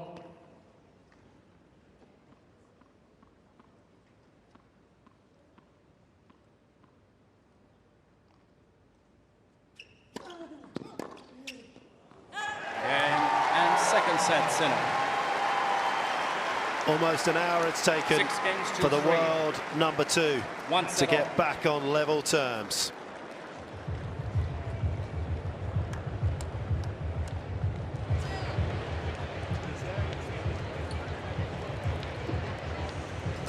Let's roll through the credits as we see the second set. Took 55 minutes, a much tidier set from Jannik in terms of the ratio. More importantly, he would still like to drop, I'm sure, that unforced error number below 10 if he can and keep the winners where they are. But for the time being, he will be very grateful that he's been able to obviously get that second set. This is quite an important little moment here. Elliot's going off court.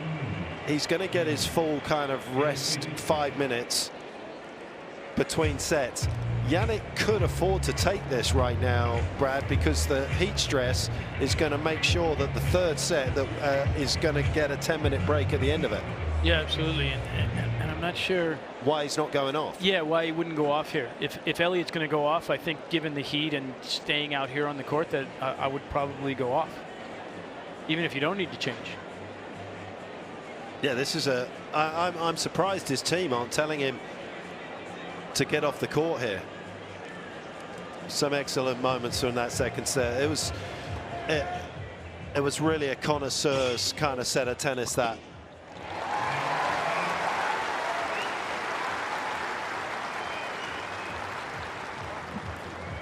Right, let's dig into the weeds a little bit here as we get towards the third set. We've just been talking about the heat stress index, of course. There is going to be a break as it currently stands at the end of the third set. These two players are going to get 10 minutes. On the ladies' side, they get 10 minutes between the second and the third set. So they're not going to be going off the players, unfortunately, and having one of those, as nice as they look. Maybe we'll get one delivered to the commentary box, but so far, no sign of those. But, Brad, what I do also want to talk about, and why is Jannik staying out there, and the team aren't advising him to maybe go and take the same break that Spizzirri is having in the air conditioning. But the other thing I want to talk about, Spizzirri's last match, of course, here against Yibing Wu was the longest match he's ever played on tour. 3 hours 43 minutes. I believe that was just his third match that's gone past 3 hours. No matter what we think about his physicality, and he has certainly gone toe-to-toe with no downside yet against Jannik on a physical level. Do you worry at all in that department? A little bit. Because you've got to recover. I mean, you know, from a 5-setter. That's the first 5-setter he's ever played. Yeah, and you've got to assume that he was a little bit stiff yesterday, a little bit sore. Hopefully his team did a great job. Elliot works with the ATP physios. He doesn't have his own private physio that travels with him, so you know. He does have a physio at home, doesn't he? At home, yeah. Yes. But on off days like that, you know, I think after a 5-setter, Christopher Williams and Patrick at home, they would have discussed it, and he probably got a short hit, and then spent the rest of the day really refueling the body and having the body worked on and really focused on recovery. And I think Elliot's in pretty dang good shape. That being said, the first time you have to compete again after playing a 5-setter is a little bit of a education process. And I think as much as anything, it's mental. It becomes a factor when you haven't done it before of how tired am I going to be. I start to be concerned a little bit. I know the first year that I was with Tommy, he won a big 5-setter against Dimitrov, and his next round after a day off was against Fucsovics, and he lost relatively easily and came off the court and said, I was so worried I was going to cramp in the first 2 sets that I didn't really even play because he was worried about his body. So it's a factor for sure. There's no way to avoid that, I think. Quick shout out to his physio, Justin Russ, back home. All these people that make up the kind of entourage of these players need to have shout outs in these big moments, because they are a huge part of the journey that has allowed these players to get where they are, perform as they are, and that is certainly the case for Elliot today. Last year he was an absolute workhorse at the back end. When they saw that there was an opportunity to get himself in the main draw of the Australian Open after the US Open, he went and played. He went to play Hangzhou. He won a challenger, his second challenger title ever in China. Over there, had some good wins. He played Lloyd Harris again, actually, and Yannick Haffman, who we saw challenge Carlos the other night, Alex Bolt. Then flipped over to Shanghai, lost in the second round of qualies there. Hustled to Europe, ranked 105 at that stage. Got out of qualifying in Brussels. Some good wins, particularly against Alexander Blocks to get out of there. Beat Botic van der Zandschulp, who's up tonight against Djokovic, before losing to Auger Aliassime. Hustled to France, made the final of France, lost to Hugo Gaston in the final there. Then hustled to Bratislava, made the quarterfinals of that challenger, and then I believe somehow managed to get from Bratislava on the Friday to Athens on the qualifying on the Saturday to play his match on the same day. Got out of qualies there with a very good second round win against Vic Kochiba, who we saw play the other day, and then get himself through to the round of 16, where he lost to Nuno Borges and cemented his place. I mean, he played 7 days in a row with matches at that stage. Welcome to the tour. That's yeah. I mean, that's a testament to his will, yes, desire, fitness, because people that don't do it don't realize how much that travel takes out of you. The matches are a huge factor, obviously, but having to do all that travel is just the process of packing and getting all your stuff and getting to the airport and doing all that. There's a degree of stress to all that beyond just the other things that you get. Your body gets fatigued from doing all that travel.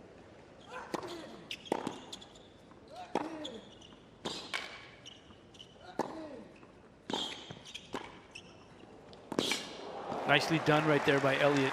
And I wanted to comment on the fact that either he didn't push himself as much, or Jannik didn't give him as much of an opportunity, but he didn't come in as much in that second set as he did in the first set. And I think that that's a factor that he has to continue to try and press.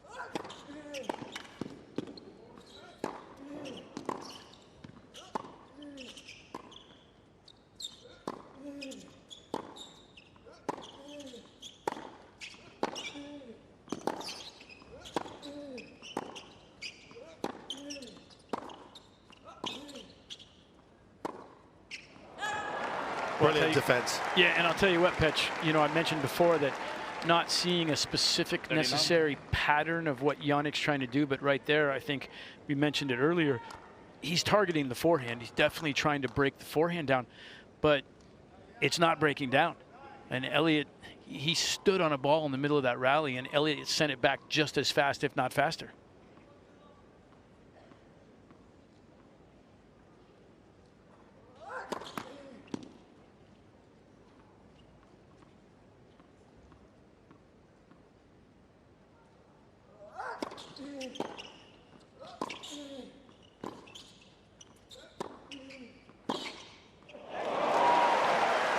That's an incredible pass. That was a pretty dang good approach shot from Spizzirri.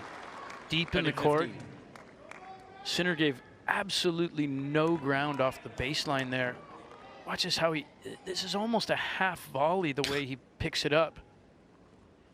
Yeah, I'm sitting pretty close to that shot, Brad. That's remarkable timing. He was under extreme time pressure there.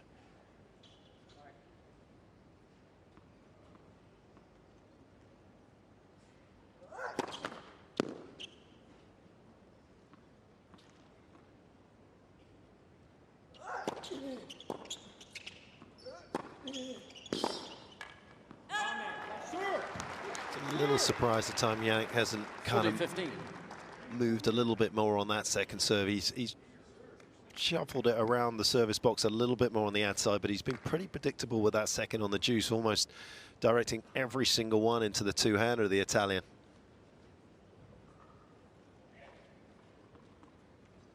Yeah, it's an area that I don't think Elliot's been pretty consistent with the kind of second that he's giving him. He's getting a backhand almost every time.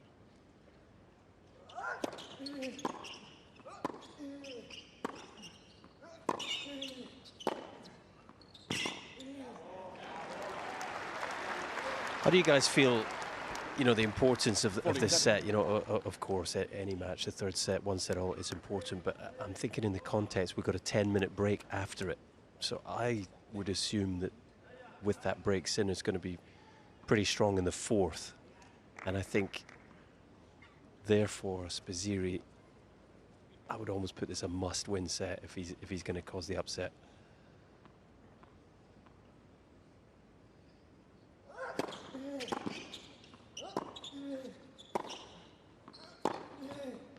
Again, Spizzirri. Honestly, he looks so good right now. I mean, I feel as though the longer this goes, almost the better for Elliot. First game. Yeah, I think set. that third sets from when you're at one set all, obviously are massive for both players. The momentum that you gain from winning this third set is huge, and we all know, I mean, having a 2-1 lead, regardless of whether there's a 10-minute break or not, gives you so much more belief and confidence going in. Obviously more important for Elliot, because he is trying to pull off a massive upset, and if he were to win this third, obviously it's a huge stepping stone to getting him to that point. It'll be very interesting if we do get there, to see if he could actually close it out. That's another question mark that'll come up if he can create that opportunity. Jannik's going to try and make sure that that does not happen.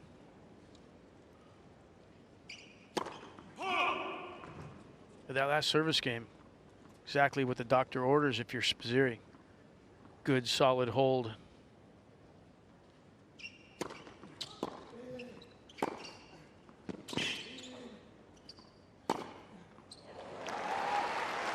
And there's probably still an outside chance of of the roof having to be closed 15 at some love. stage in this match, isn't there?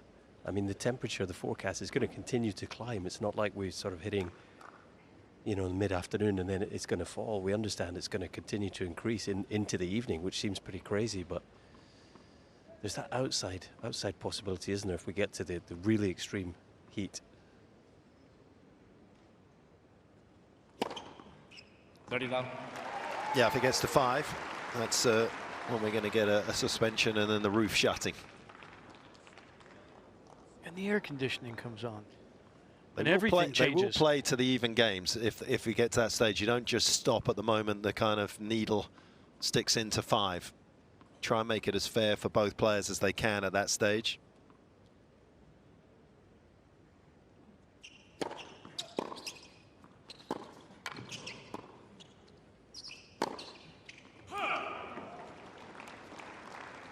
Thirty 15.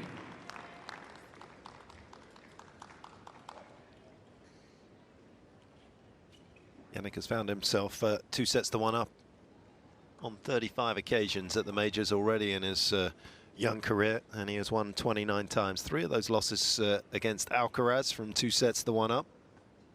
A 1 against Djokovic.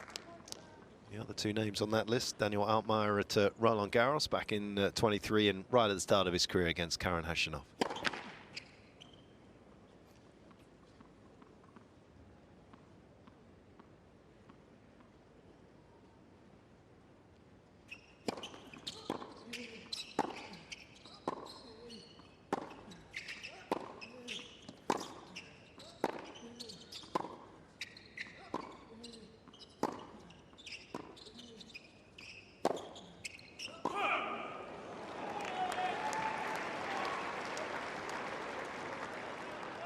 All.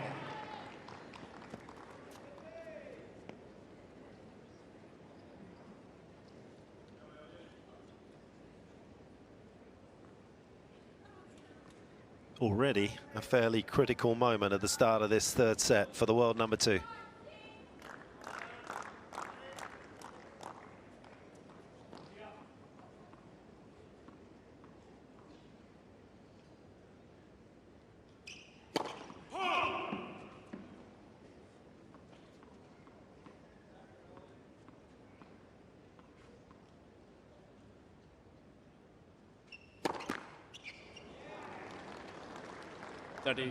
Wow, not only has he served the double, but he's also stretching out that quad. And that was a slightly anxious look down the other end of the court from Sinner. Yeah, no. Interesting choice on the second serve. Gave himself no margin there.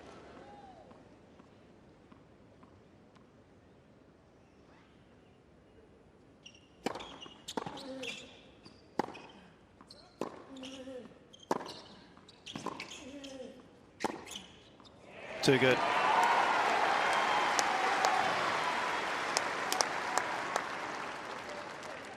Deuce.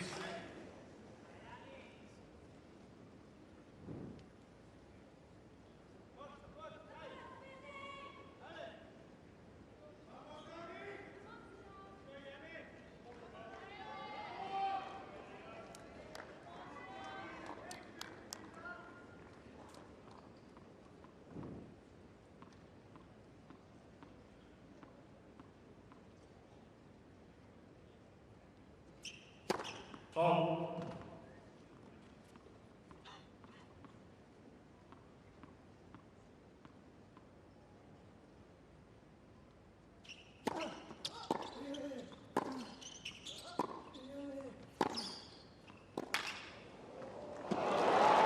Oh, it had a look, Colin. Yeah, it did. It did. It was dying on him. There was a lovely bit of subtle shape on that forehand from Sinner that really got the depth, and this just about squeaked over.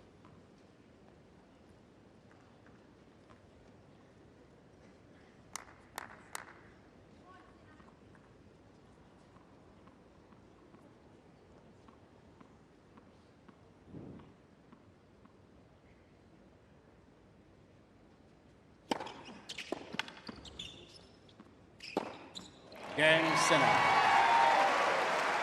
He found an escape hatch, and he needed one. 1 game all.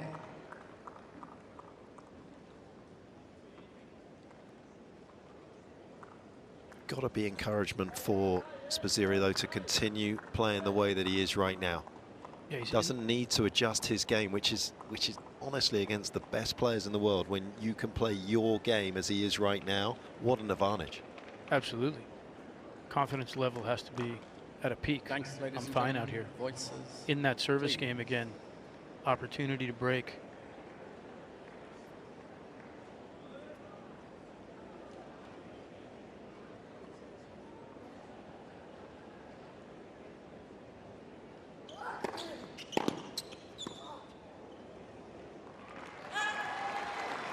So aggressive on the return for the first Love time 15. ever last year. Jannik Sinner not only led the service games 1 category, but the return games 1 category. It had never been done before.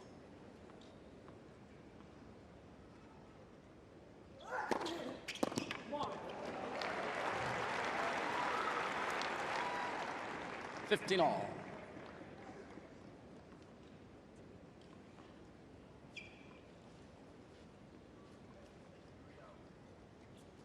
Sinner just had a picture there, stretching out his right leg as well. Looked like more of a sort of hamstring stretch.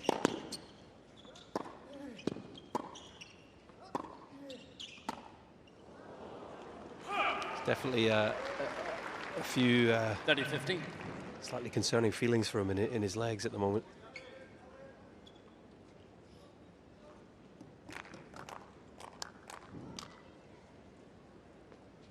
Do say that the nervous system is the greater contributor to cramps than actual kind of general fatigue, water loss and all of those things.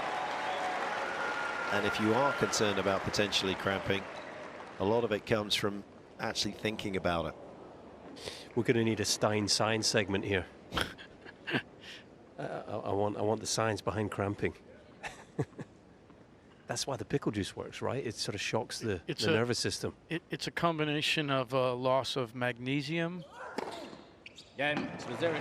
It's about as far as I can go. You can come back to the Pickle Juice University after this. Spizzirri drops another game on the board. 2-1, third set.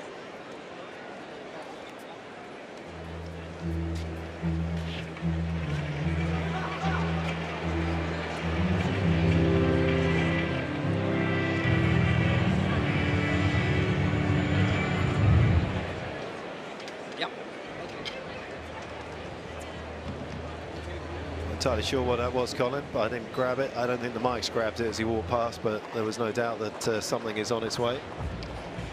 Yeah, I think physio. A couple of fresh rackets look like they came back from Sinner, but yeah, I think the physio may have been called here. I'll try and keep an eye out. I'm on the other side of the court from the umpire, so I couldn't pick it up. It was out of earshot. Maybe this is just an opportunity for Jannik also just to take a little bit of an extra break. He is definitely starting to feel the effects of the heat and his opponent.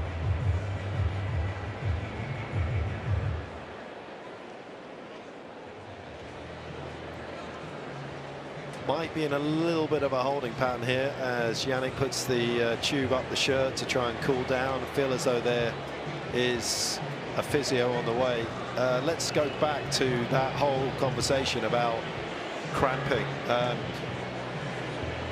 Pickle juice basically has been proved, hasn't it, Brad? I don't know how much you've got into this side of it, but it's basically been proved that it decreases the activity in the alpha motor neurons, which then causes muscle relaxation. Because if you take pickle juice and all the benefits that it has within it in terms of the electrolytes, it would take 30 to 40 minutes to come out of the stomach to be able to actually have any physical benefit. I don't know if we can hear here. I'll stop that.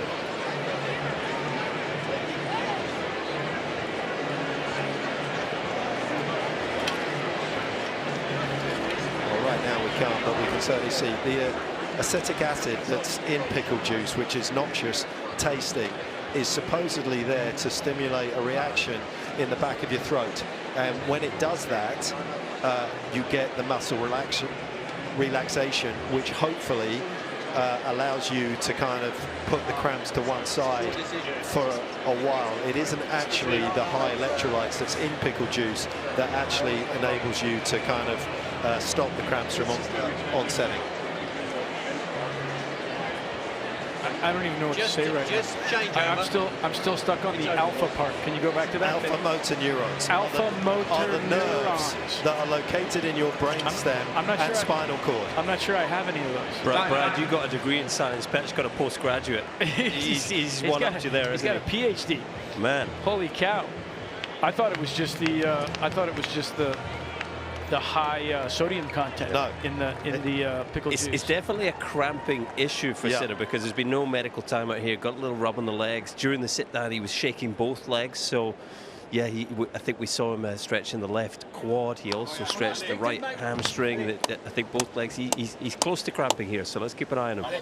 I mean, if he's close to cramping at this point in the match, he's going to be in trouble, I think. That's a long runway in from it. Long way to go in this match. But that goes back to my point about this set, with there being a 10-minute break after. Yeah, but even then, 10 minutes off the court and then coming back and having to play, I mean, they'll have to get some pickle juice in him.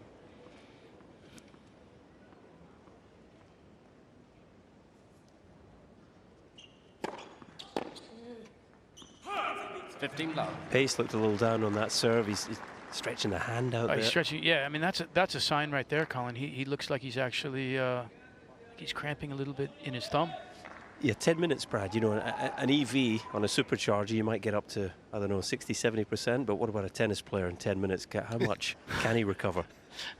Yeah, 10 minutes is not a lot of time. I mean, if he's starting to cramp in his hand, and he's already been looked at for the hamstrings. Yeah, he's in all sorts of trouble here, guys. He is in some serious trouble.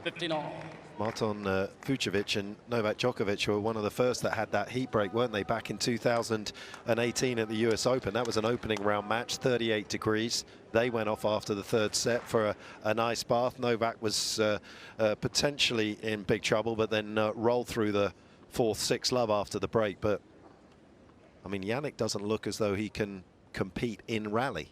He's got to just hit winners. I'm just surprised.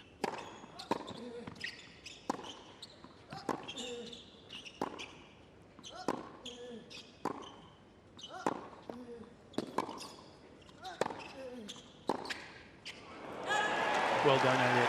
And I'm not sure there's anyone else you would rather want, if you want the win, than Eliot Spizzirri, because he looks as fresh as when he started this match. And this is where, for Sinner, losing the first set, being a set all, is a problem. I mean, correct me if I'm wrong, but Sinner could essentially concede all the way to the end of the set, couldn't he, and take the 10-minute break. But being a set all, you know, if he was 2 sets to love up, that might be more of an option than a set all to go 2 sets to 1 down.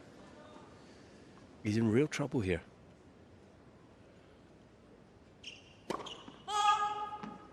Struggling to drive up on the serve. Hands look like he's close to full body. He's cramping all over the place right now. I mean, he's feeling twinges in muscles all over, stretching in his arm there, in his hand.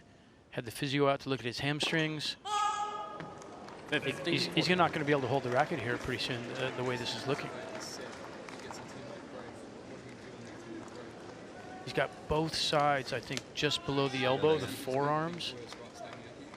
This is reminding me of shades of back at the US Open with Shuzo Matsuoka when he went into full body cramps on the court.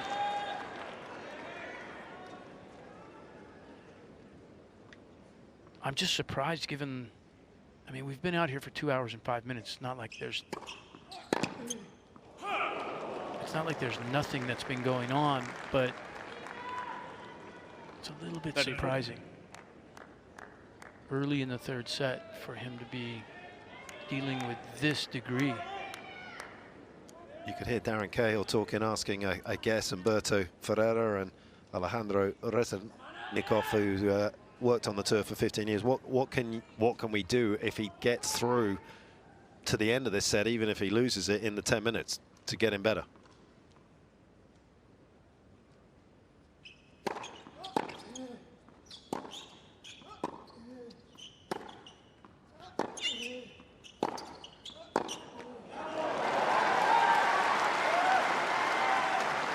just to throw another plot twist, I think I'm right in saying that the heat scale is getting close to 5. Yes, that is definitely a factor as well, Colin, because if we get to 5, they potentially stop and close the roof. And you get 30 extra minutes. And you're going to get, that's going to take some time, yes. Wow. And that amount of time is enough that they could potentially get some fuels into him that might make a difference. So the heat scale could determine the outcome of this match. Almost. That could save him. I mean, it could save him, but I mean, he's not far away, as you've both been saying, from full body cramps here.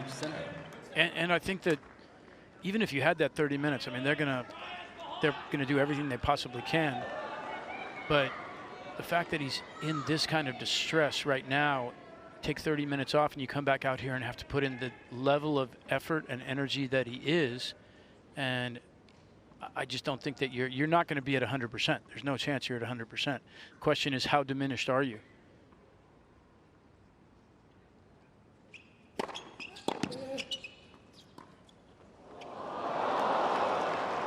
And if you're on the other end, if you're Eliot Spizzirri,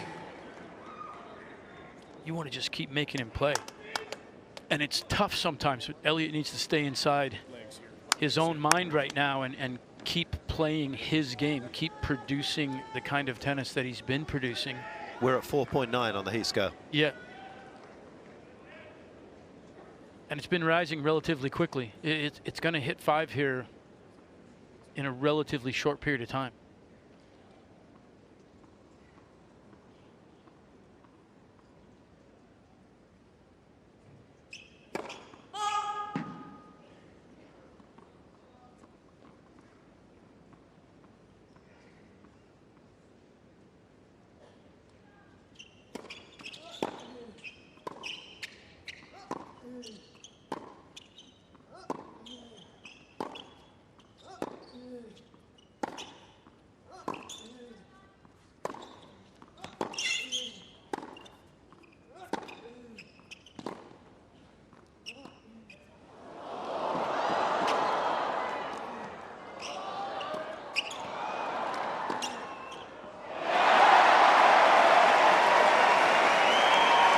You can see it now. We can see it from where we are. We're down here at court level. You can see his quads. They're contracted right now. They're tightening up. Spizzirri.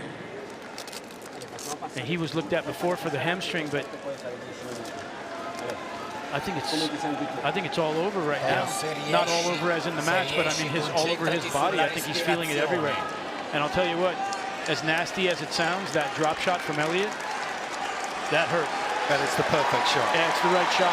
But that hurt. That's going to get a code violation here as well. Time violation. I don't know what to do. I'm We just have to get through to the end of the third set, mate. So even if you walk around, don't worry. We take the break. You heard him clearly say to his team, I don't know what to do. And I think Darren sounded like he's very cognizant of the heat rule and the potential that they're going to have to give him time to close the roof. The question is, can he get through even this game? No, he can't get through this game. I mean,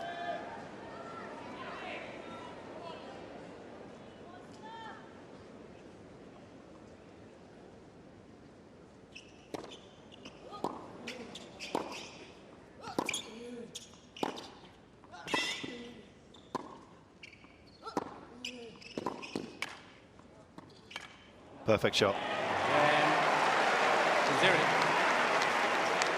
There's a time for compassion, but it's not now. Not now. Not now if you're Spizzirri. No. Absolutely not. 3 games to 1. You have to stick the knife in and turn it. Started to pop it a little bit more. You know, it's a long match out here. It's going to go in and out. So keep trusting it. Really good coaching there. This match is going to go in and out. He's going to find some potential high spots in terms of how he feels physically, Sinner, for a small period of time, and maybe he can light it up. And he's certainly got the firepower to do so. Weight clean.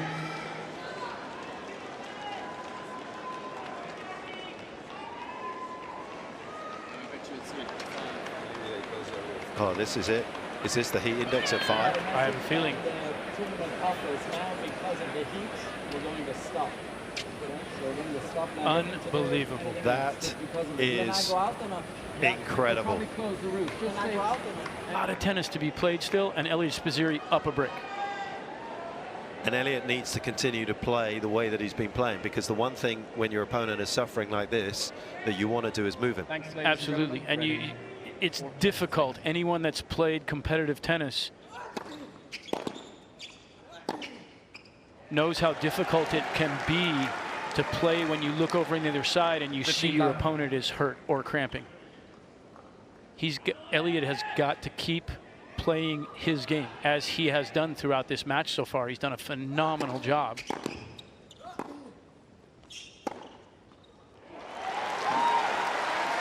And that's Jannik's only hope right there, is that when you're in this kind of a situation, you want to try and shorten the points, and so he's going to take a risk. He's going to look to just crack some balls off the court. 30-15. But I just don't see him magically, all of a sudden we're going to go like, oh, he's fine again. He's back competing. This doesn't seem to me to be one of those. A lot of times guys cramp because there's tension in their body. There's nervous in the situation. I don't see this as one of those.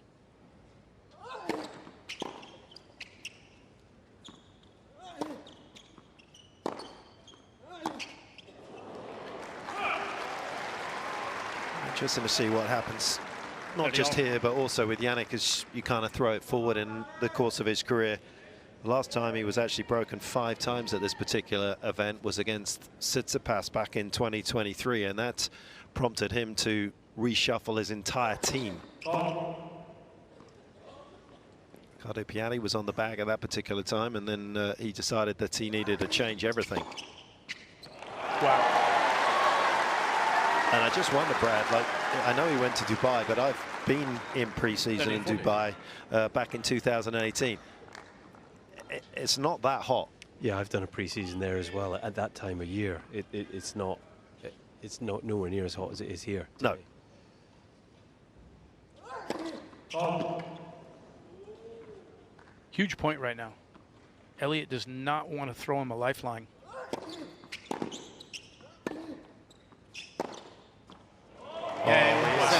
Stuck that on the line and somehow is stuck to his task here in this third set and recovered the breaker's serve. Spizzirri leads 3 games to 2.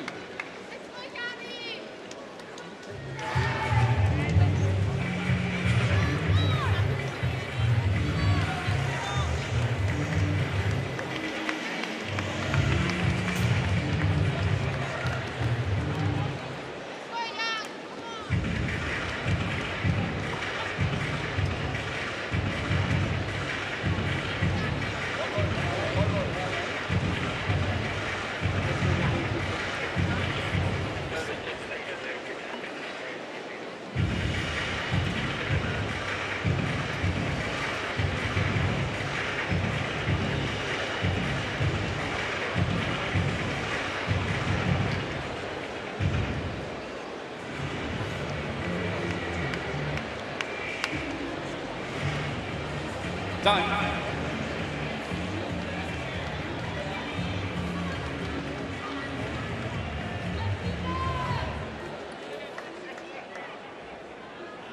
And I was talking about that last loss with Tsitsipas because it provoked him to sort of change everything. I wonder whether this cramp here, particularly coming quite quickly off the one in Shanghai, will make Jannik think a little bit about where he wants to practice for the rest of his career. Because if you can get comfortable practicing in hot, humid conditions like your guys do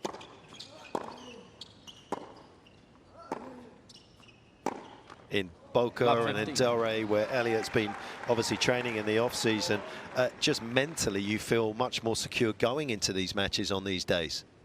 Yeah, it's let's not, the off-season in Boca, it's not that hot. No, it's nice. August it is. It's yeah, but the guys are there training the rest of the year, and throughout the rest of the year, through basically from about late March through October or so, it's pretty brutally hot there.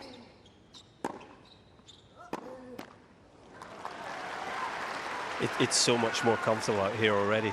15 all. Has not taken long to close the roof, but not long for the air conditioning to kick in. Yeah, a lot more comfortable, and Sinner just feels like he's starting to stabilize. Step by step, slowly but surely.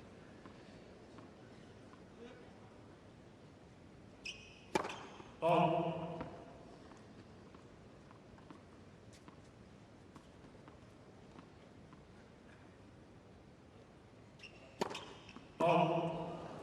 15-30.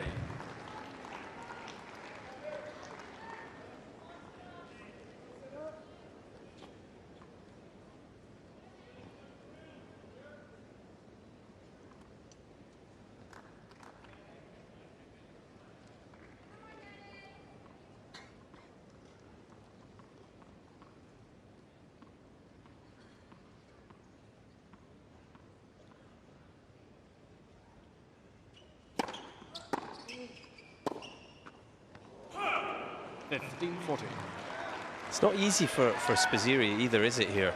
No. With so much going on to play his own game. Yeah, Colin, exactly. That's exactly what we're doing. What we were saying before. I mean, it's hard. It's hard to get out of your own head. You know, I think it's important for Elliot at this point he needs to almost turn his back on the court, like during the in-between point time, and not really be looking at Sinner. He needs to just stay in his own head and play his game to the best of his ability. And he's a classy guy, isn't it? We saw him with the time violation earlier in the match. He didn't complain when the roof was closed, but he must be thinking it.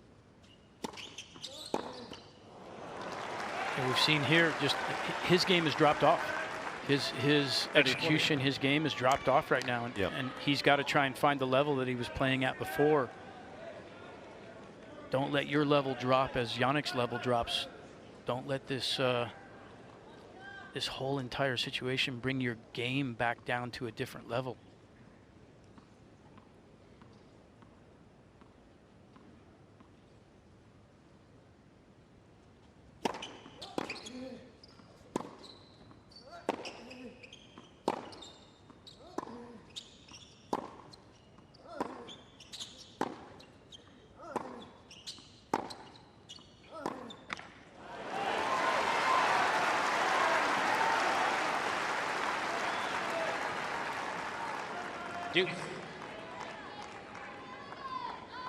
Interesting sort of moment in this match. If he were to kind of hold on to this game, and as Colin's saying, it's getting a lot cooler in there, maybe he is going to get recovery. It is one of the strange things about cramps. When it does get cooler and you do kind of get out of the funk that you're in, you do get a period in the match where you actually do feel okay. People think you were maybe bluffing it before, but that isn't actually the case.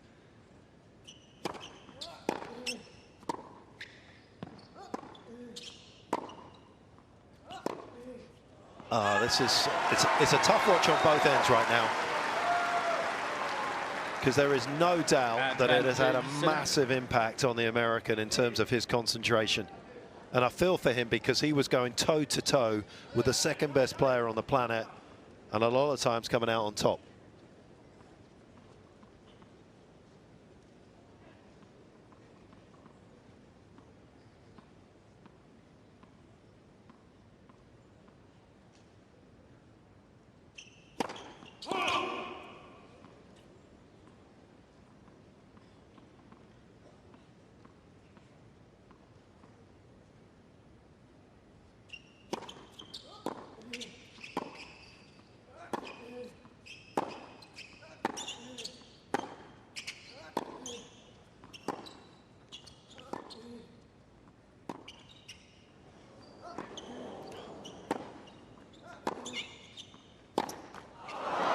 Certainly not the type of point that Sinner wants to play, but it's so difficult, Brad, for Elliot to find that balance.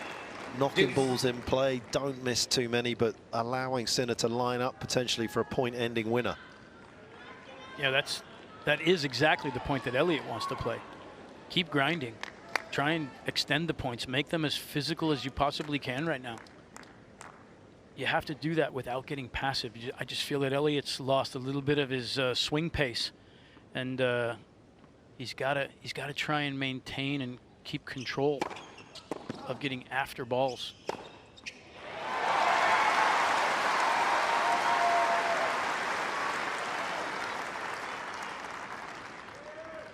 Advantage Sinner.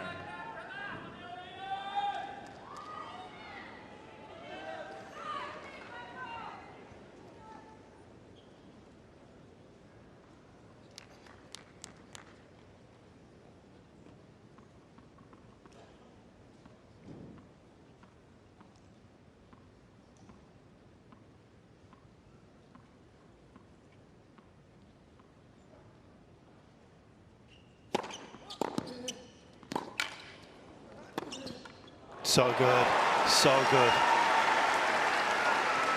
Great return to start the point. Deuce.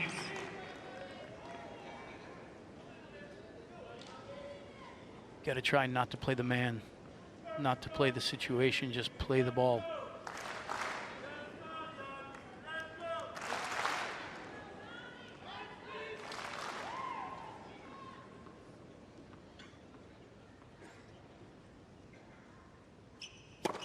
Let for serve.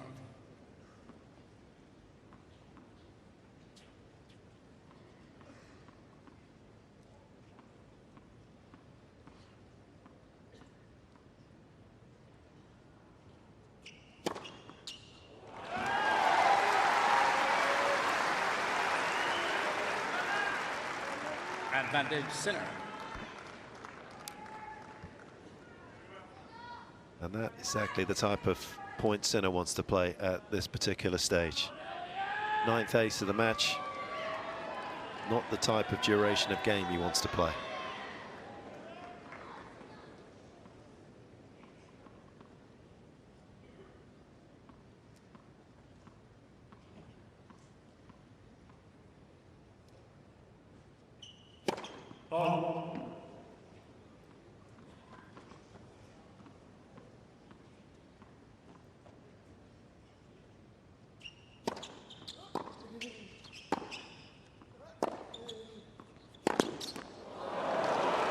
Way to spread the court there for Elliot.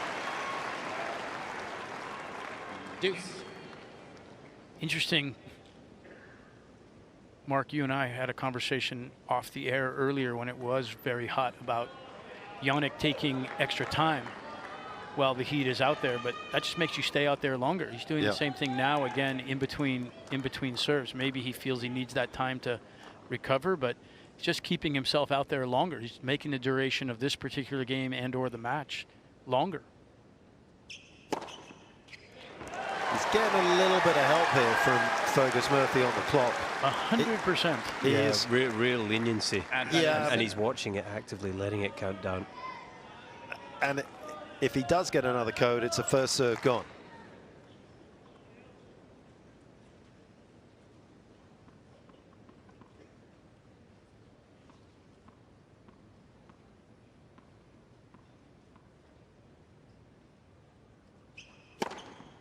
Again, Sinner. New balls, please. And he's going to get a little more time here as he wanders over to pull a new racket out. Spizzirri a little more time to think about what might have been. The other factor here for me, you know, with it being now indoors and cooler, you know, we were talking a lot about the number of unforced errors Sinner was making in this match, particularly first set, and now the ball's not going to fly as much. The conditions come that little bit deader that he likes, don't they? So it's going to help him physically, but I would think it would also help him sort of tactically in the match. Yeah, I couldn't agree more, Colin. Closing the roof and playing in this environment changes so much, and that is definitely a factor. If he does end up winning this, does this go on to his 31-match win streak indoors for Sinner?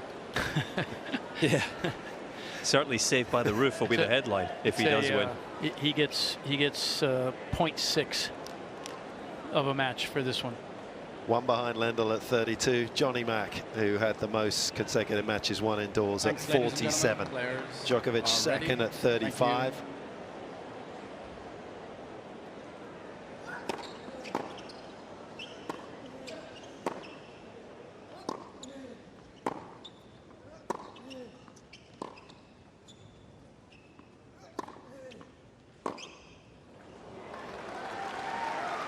That point exposed the fact that he's still struggling.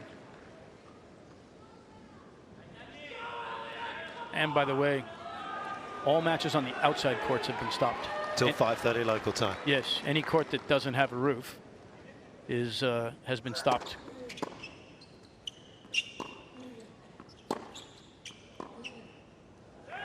The interesting thing for me, guys, as well, I talk about tactically, we were praising Spizzirri and how much he was liking Sinner's pace and redirecting it. He's now having to generate a lot more of his own pace because Sinner's ball speed's dropped, he's chipping some balls, and that's adding to the discomfort for Spizzirri, I think.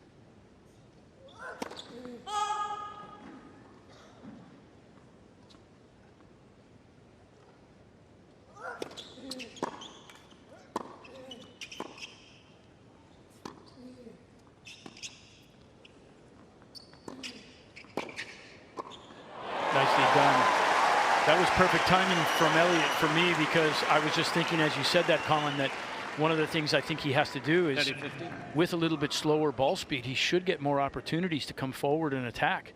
And your natural tendency now is to think, oh, I want to lengthen the points, I want to make him struggle out here physically, but Elliot has to continue to be the disruptive factor that he was earlier in the match. Just like that. Having said that, when he is kind of taking the longer route to success, 40-15. any rally over 9 shots in recent times has gone to the American. He's won the last 11 out of 12. Tennis is a game of percentages. Those are good numbers for the American.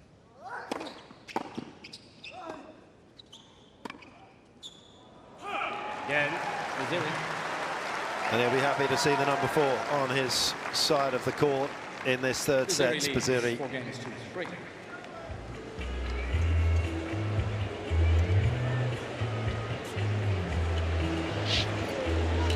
Okay, so the rules as I understand them is that he can get a little bit of help in the changeover for the cramping.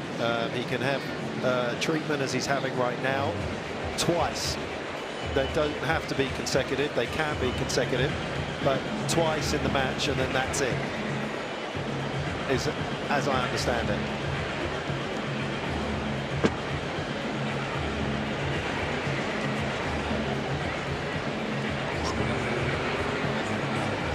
Yeah, according to the rule, Mark, it says there may be a total of 2 full change of ends treatments for the muscle cramping in a match, not necessarily consecutive.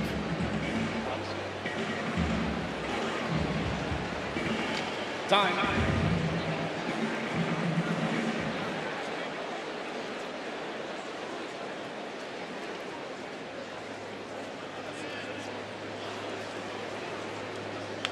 If you weren't with us in the break, just to confirm that Sinner can get treatment in the change of ends twice in this match for the cramps that he's having. Doesn't have to be consecutive, could be consecutive, but just twice he can have treatment while the changeover goes on. You can't call a medical timeout for it. He's had at least one of those, had a little bit of treatment on his calf on the previous sit down. I don't know where that's at.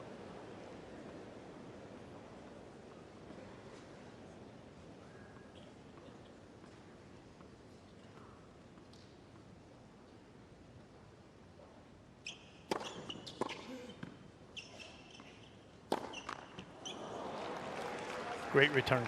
Love 15. Deep. The serve seems to be a real issue for him with the cramps. Well, I think that's often the hardest part, isn't it, when you're cramping? Is driving up, isn't it? Driving up, pushing up on that serve. It's amazing. It's so common when you see guys cramping. Once they actually get into the point, their body somehow allows them to move around the court.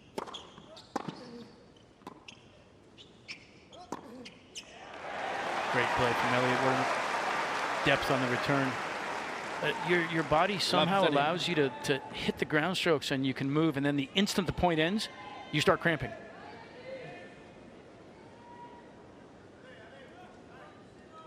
When it gets really to the final portion of it is where during the point you're virtually hobbling to balls.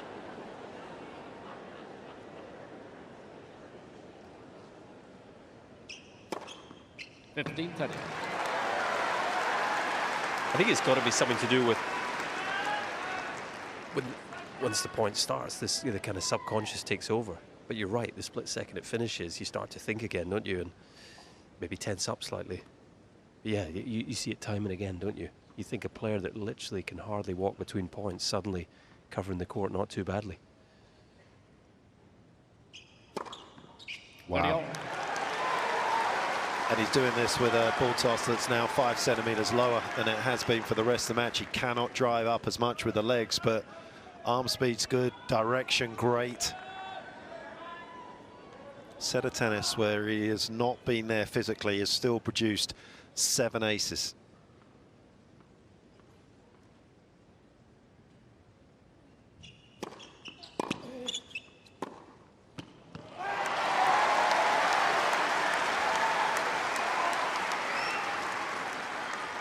Certainly can't question his willpower. He's come a long way, hasn't he, already? From that moment, remember in the corner, I don't know what to do. He looked like he was done. But I do think, Colin, he's starting to look a little bit more like he was at that point. He's shaking out the legs. He's hitting the back of his legs with his racket. He's stretching his arms again. To me, that's the biggest sign. When you start cramping in your arms, your hands. Again, Sinner.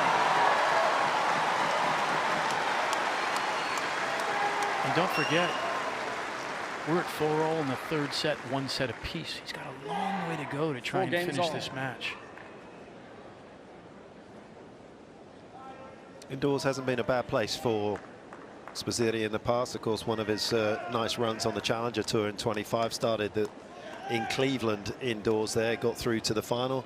Met another man that you know pretty well, Colton Smith, in the final of that one, before picking up his first ever Challenger title in San Diego.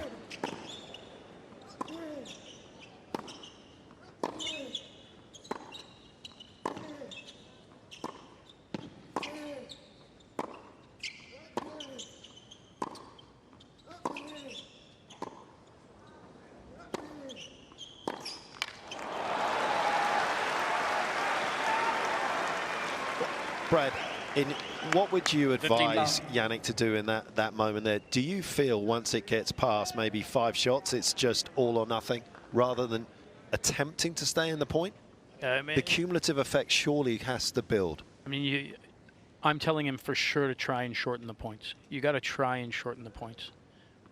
That being said, once you're in the rally and you're out there and you're the competitor, I think the competitor in you takes over a little bit, and you don't want to give points away. But I think there, as soon as he gets pulled a little bit wide and he has a little bit of angle to work with, he's going to pull the trigger and try and make something happen to end the point.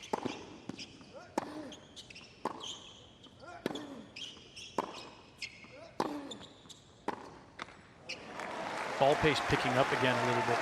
No, we haven't seen any drop shots from Spizzirri. He's always got that option to go to. I like what he's done here in these first couple points of this game, and I think that he's getting closer to where he was before, just playing his game.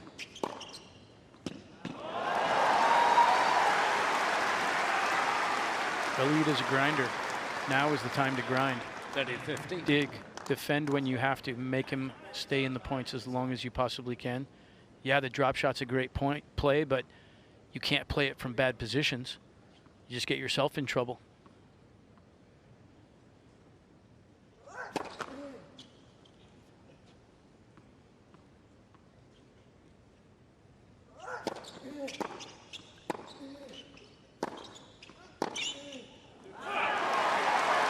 Brad, you hit the nail on the head. The ball speed is increasing significantly again from Sinner.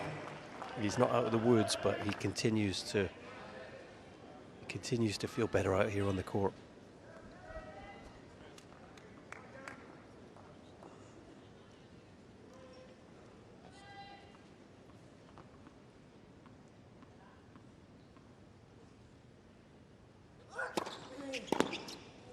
Great serve. It was a great serve. What a great serve.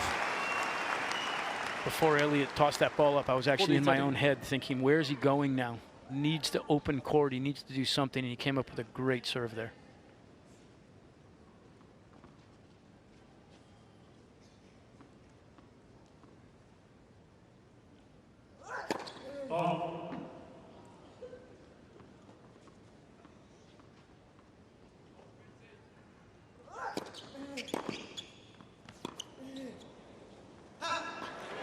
tricky situation here, as you say. You can use the serve as a setup play, but the moment he kind of goes wide, there's a bit for Jannik to work with if he reads it. Sure, of course. There's so much going on right now at both ends of the court.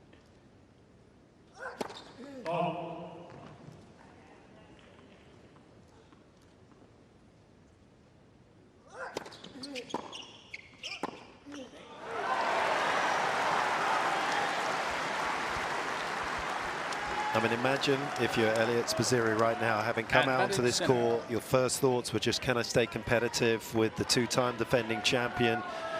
You come out and actually you outclass him in the opening set with the quality of your tennis. Then Sinner hits back, and then all of a sudden you're having to deal with this. And the biggest match of your life for the first time. Yeah, the match was always mental and emotional, especially from Spizzirri's end. Talk about clutch. Can I say great job, Elliot? That was well done. Well done. Come on, man. Let's go. You're good, man. Absolutely, Come on. I agree. Let's go. You're on it. Let's go.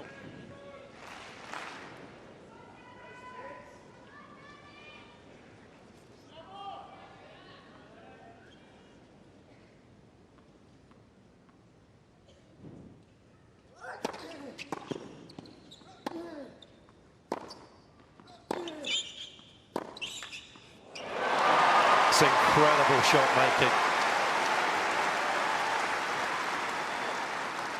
And the strategy is just a collection of shots. That's it. There's not putting his opponent, if he sees a shot and he can find it, he's going to take it on every time.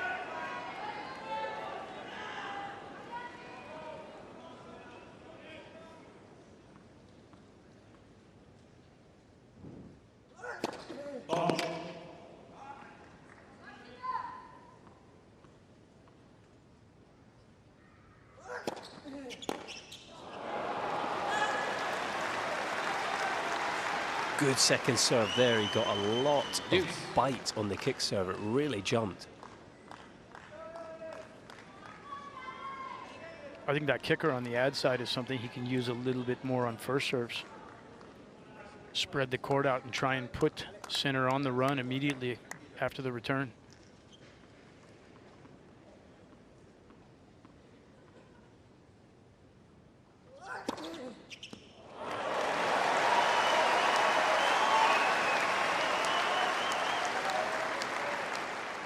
Advantage, Spizzirri.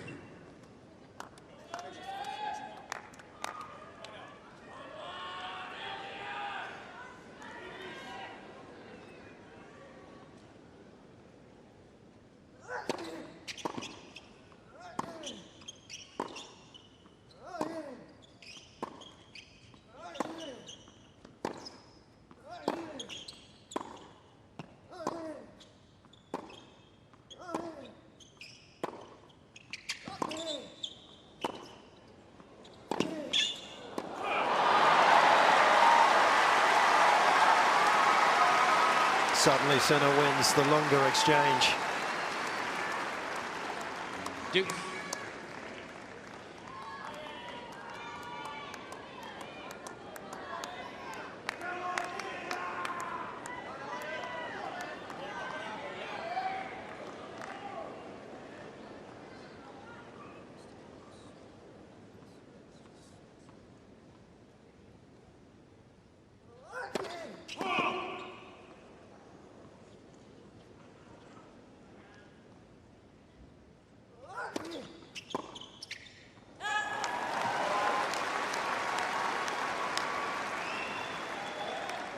Advantage, Spizzirri.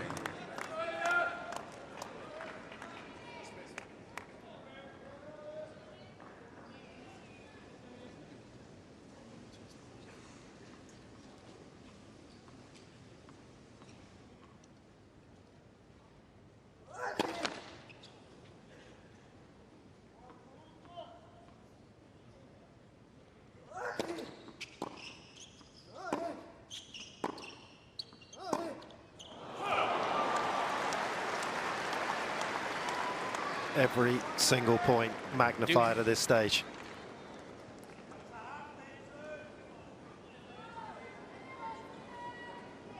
I think it's worth making the point again that Sinner's feeling better, but he's still not hitting the ball anywhere close to full speed for him. So Spizzirri's having to really work to put a lot into the ball himself.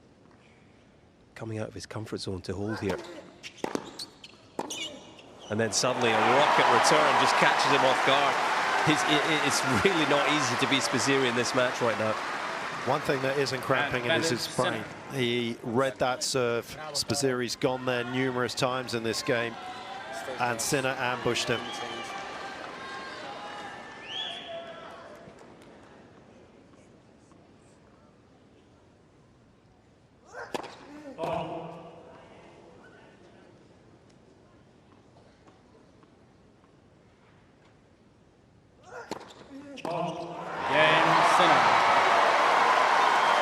More drama. Quite unbelievable turn of events.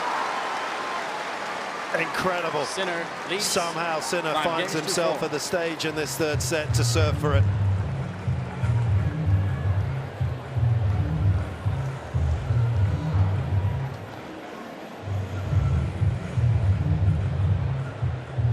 You know, you can do all the pre-match planning, Brad, but for Elliot, I'm sitting here thinking if there was one thing that we probably didn't plan for and couldn't really plan for, we could have planned for maybe he's going to find a bit of discomfort in the heat, maybe he's going to, but what has transpired in the last kind of 30 minutes is impossible for him to have had a plan to know exactly what he wants to do to deal with this. Yeah. I mean, there's no way he obviously could have planned for this. Yeah. I think at this point, and especially now, very difficult. He's returning from the opposite end from his box. I think in that last game that the coaching box actually could have been a little bit more emotive in supporting him and asking him to quiet down and asking him to calm his head and stay focused on what he needed to do there.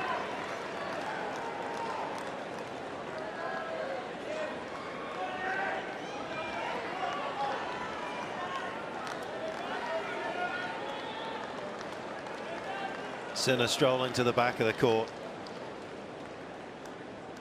and somehow has the opportunity to go 2 sets to 1 up.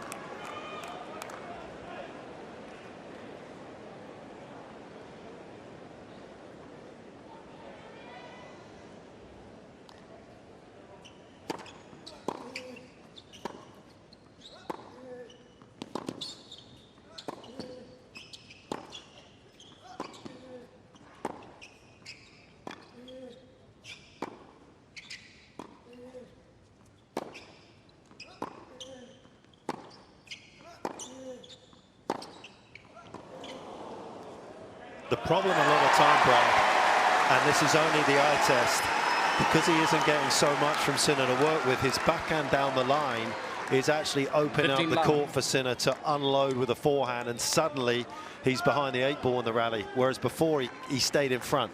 Yeah, absolutely. I think what Colin's been commenting on is a factor that he's not giving Elliot as much to work with, and Elliot's not as good at generating his own pace. He's working off the pace consistently, and now there's a little bit less to work with. So his ball speed has dropped.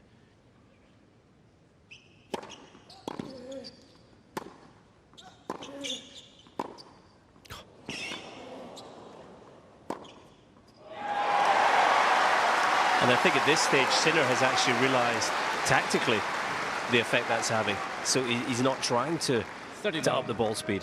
He looks so in control here, just maneuvering the ball. Still shaking the legs out as he's walking around. Don't forget, he closes this game out right now and he gets a 10-minute break.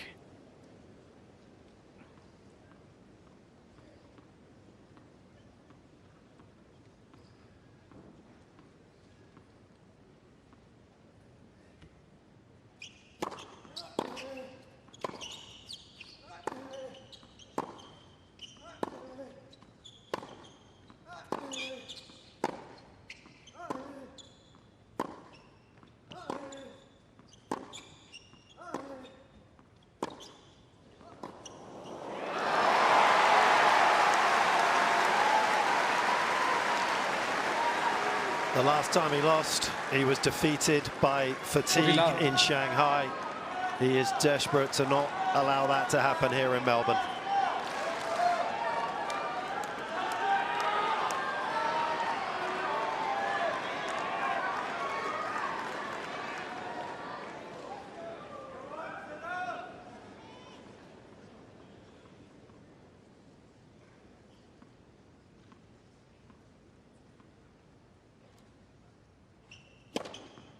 Again, third set, Sinner. A set of 6 tennis games to 4.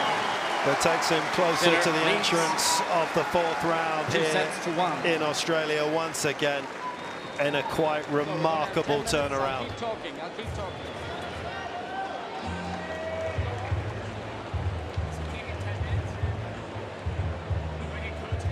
And off he goes.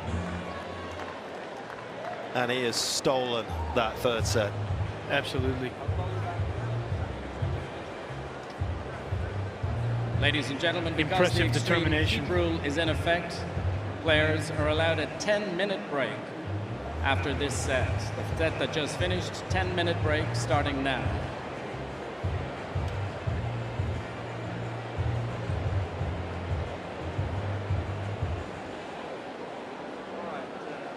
What an adventurous 3rd set. So much to kind of ponder, so many things happening. The heat stress rule coming in at 3-1, and then suddenly the temperature dropping.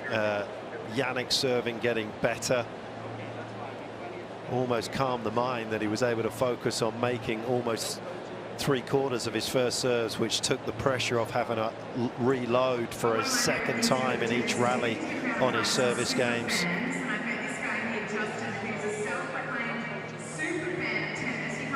And then the lack of pace off the ground helping him counterintuitively get past Spizzirri. All right, so balls this way. To play the way he was, I think that he's still dealing with a player that's not at full capacity physically.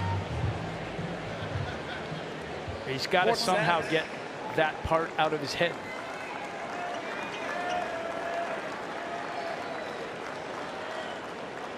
Spizzirri to serve.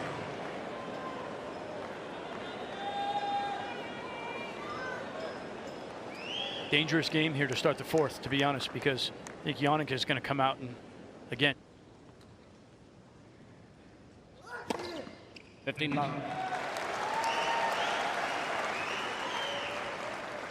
Christopher Williams saying get back to how you were at the start of the match, and it's good advice, just a lot harder to do when you're out in the middle of the rectangle, given everything that's gone on.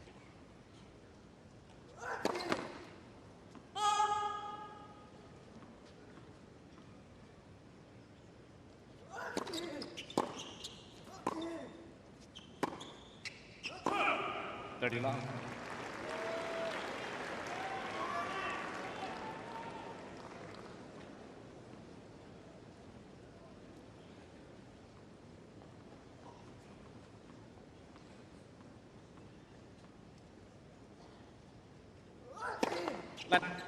First turn.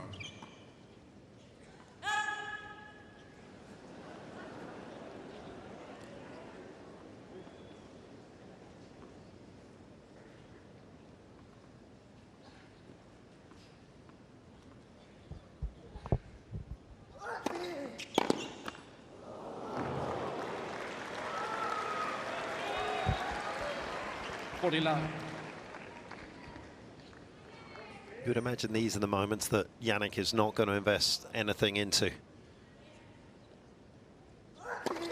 They're also the moments that maybe, where you talked about the kick serves, Spizzirri should put a kicker in and kind of try and work his legs a little bit more.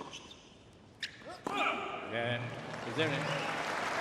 Just what you wanted if you're Eliot Spizzirri. He gets to go down to the other end now to return as well with his camp down there. It's important, I think, when you're a player like Elliot, his first Grand Slam ever. You know, he's still almost a rookie basically on the tour. I think it's really important for his camp down there to be in his ear a little bit. You want to present a real air of confidence coming out of the box. Calm, quiet delivery, but but strong with what you're telling him and trying to get him to get back to what he was doing, which is what Christopher Williams was asking him during the break. But keep pressing that message to him. The fact that we can coach nowadays, I mean, you be a factor in the match. Create a positive environment for him out there and keep pressing him and pushing him to play the kind of tennis that you feel is going to get him through this.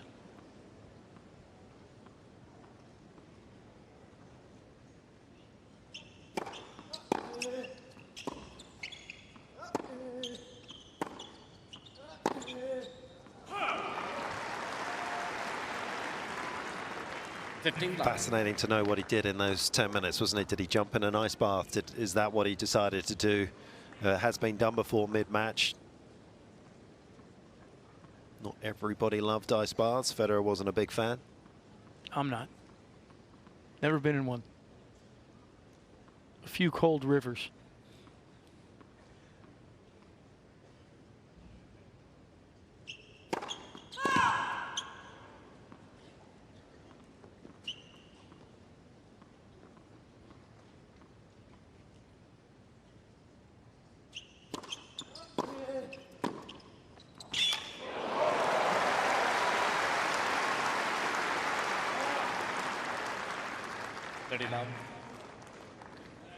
It's no problem finding the middle of the racket at times, though, and somehow Spizzirri's got to get that ball away from Sinner.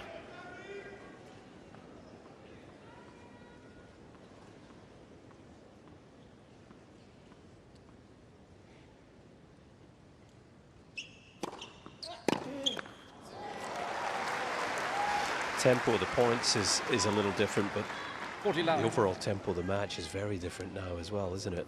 Sinner, almost every point, just watching the serve clock, letting it count down. He's just taking the maximum time he can.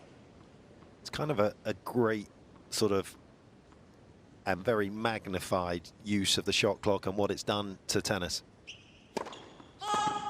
Slowed it down, because the players know exactly how long they've got and they get to the baseline, and whereas before they used to throw the ball up and just hit the serve, they watch it go to zero.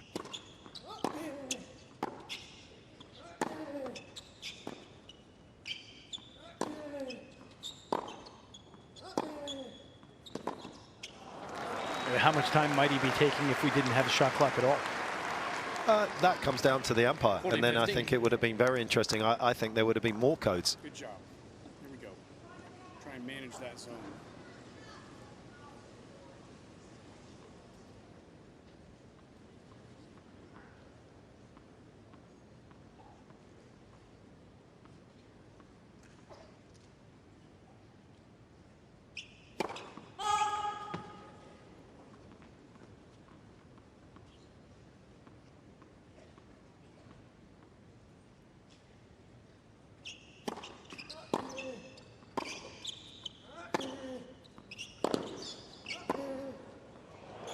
Beautifully done. That's what he wants to do, create space, break the sidelines, get Sinner off. If he can unload and hit enough winners from there, too good. You can see the game plan. You can see the game plan right in front of you there. Spread the court, play open court tennis. You spread the court there, Jannik has to go for something big off that first ball. He's not going to be able to recover more than once maximum, it looks like.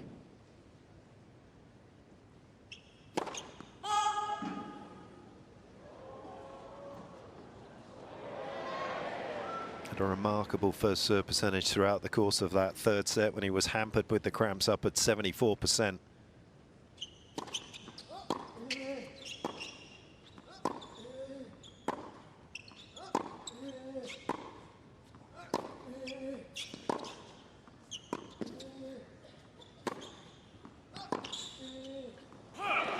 Interested to see whether he has to keep loading up for second serves, because he's down at 33% in this opening game. An opening game that saw an average time between points of 32 seconds.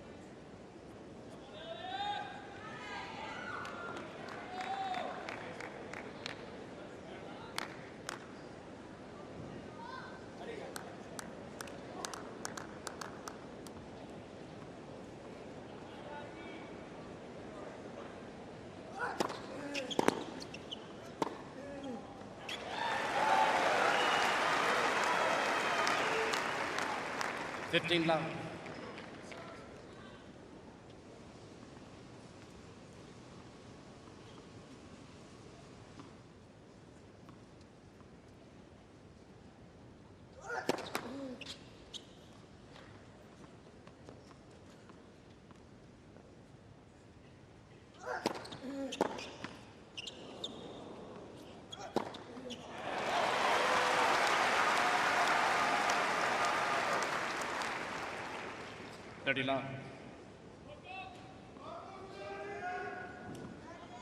There's a more sort of focused and intense feel to Spizzirri now. I think it rocked him, the whole roof closing, the way Sinner was feeling, but he's back on the tennis now.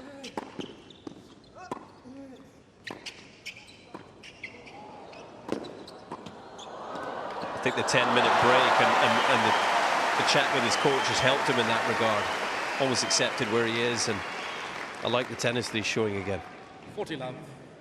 Yeah, I think that whole span, he almost looked like a deer in the headlights, trying to figure out exactly what was going on and what he should be doing during that time.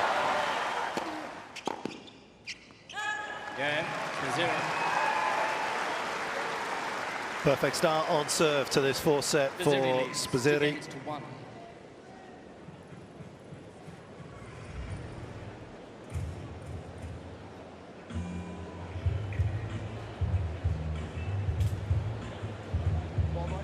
More liquid needed for Sinner. You get the sense that he's just going to try and get through this fourth set early stages without any damage done.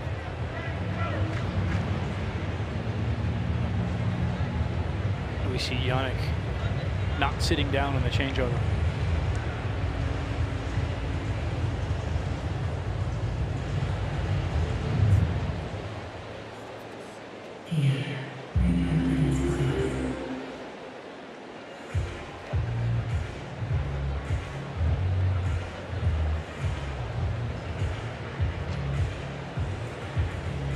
Time.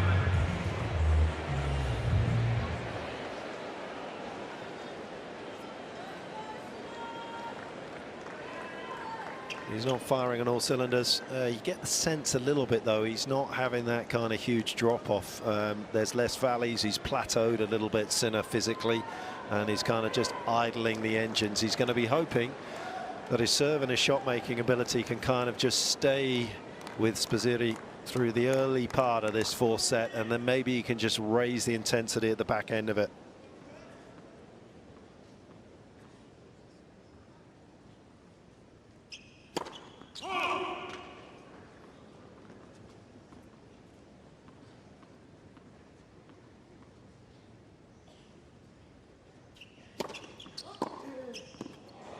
Great shot, Eliot Spizzirri. Love 50. Sticking with this discussion about the heat, it looks like the current temperature inside is about 26 degrees. And it should stabilize and be consistent at about 25 ultimately. Pretty massive difference, that's for sure.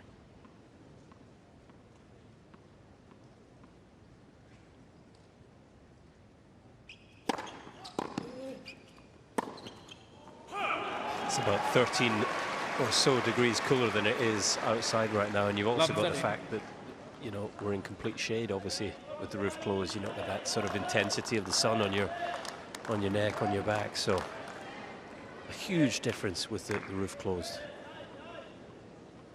Big opportunity here for Spizzirri now at love 30.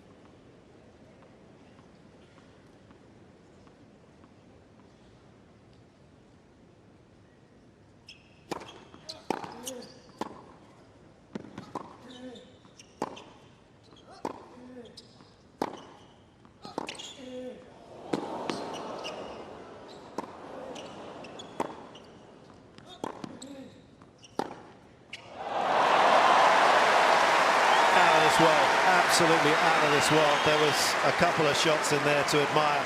Spizzirri's backhand down the line. You thought it was going to bring up some breakpoint opportunities. And yet Sinner scoops it to the baseline.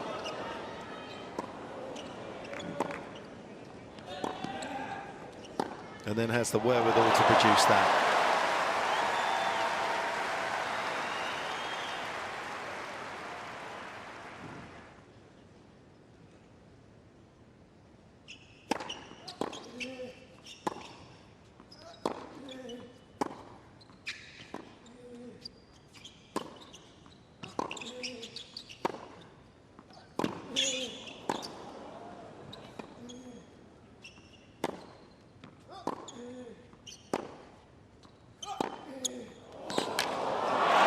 Impressive tennis.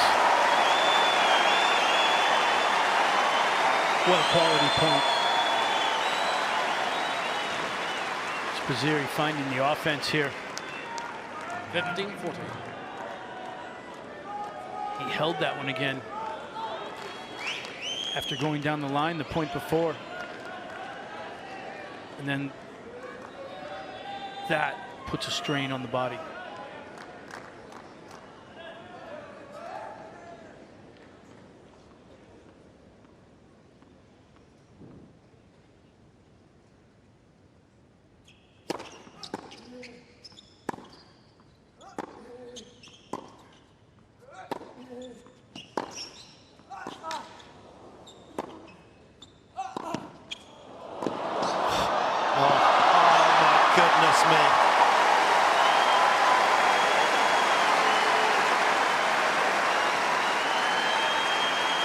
And it's moments like that that just build the respect. What shot making? 30-40. What heart? How do you hit that angle at the end of that sprint, that point? That was deliberate. You just have the softness of hand, the presence of mind to flick that exceptional shot.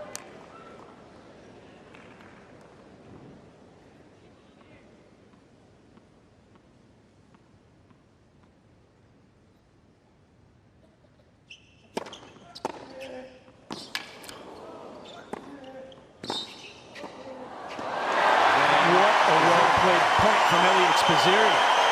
What a game.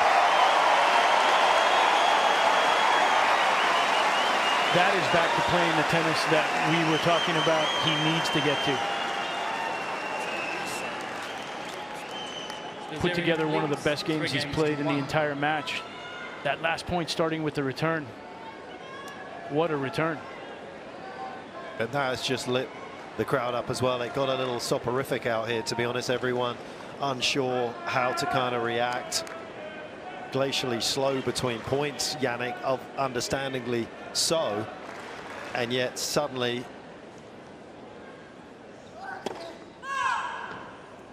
Spizzirri with a game that was reminiscent of the start of this match.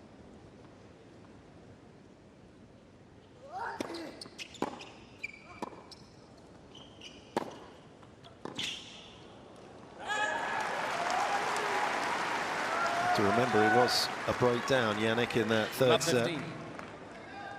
Turn it around.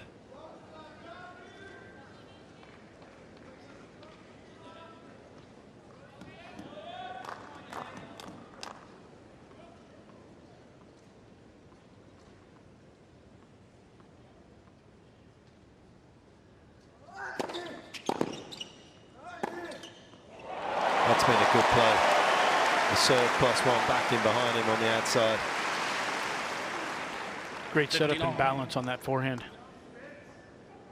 Our angle to this was so good.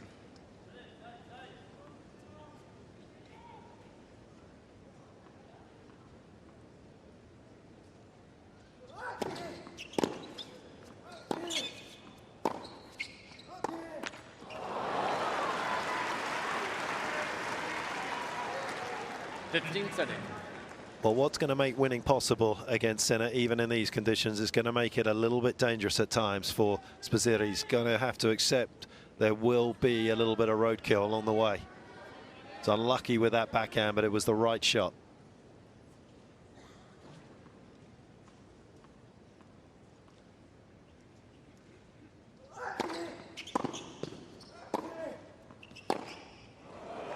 Same pattern again.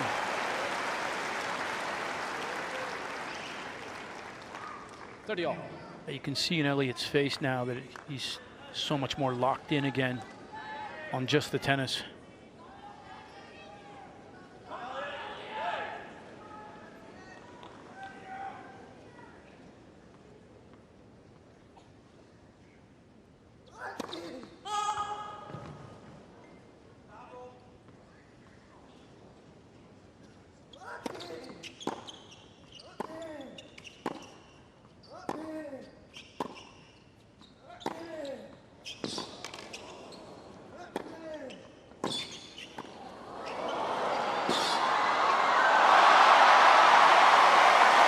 Incredible.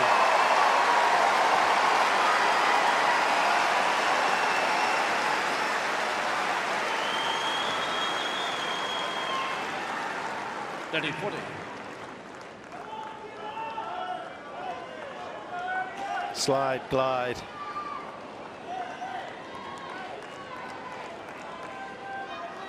And the hand skills at end of range. He's the champion here for a reason.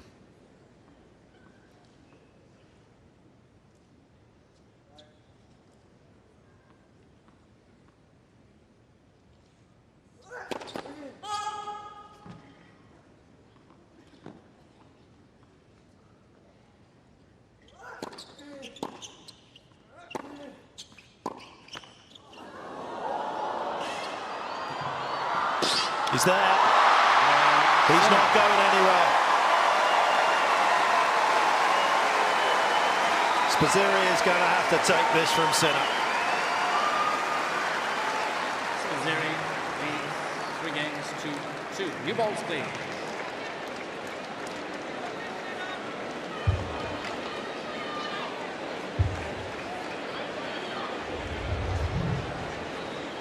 Goodness me, that was dynamic. This was, well, it felt like the right shot, didn't it, from Spizzirri after the net cord. Look at Sinner, just shuffled up, and it was enough for him to cover the drop shot. And I think what you said there, Petch, that word, dynamic movement on a couple of these points, which is a good sign for the Sinner camp.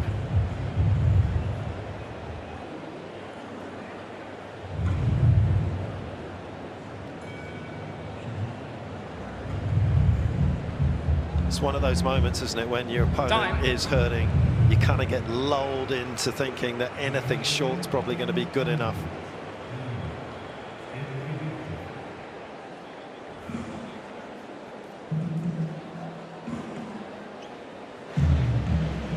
Final shot that was the finishing shot to that game.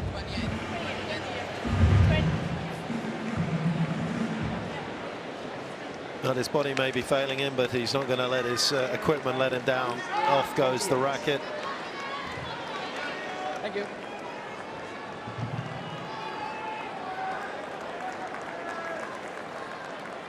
Didn't lose his serve last time around because of too much spillage from his end of the court. It was a picture perfect return game from Spizzirri. Can he do the same again? No aces in this set from Sinner.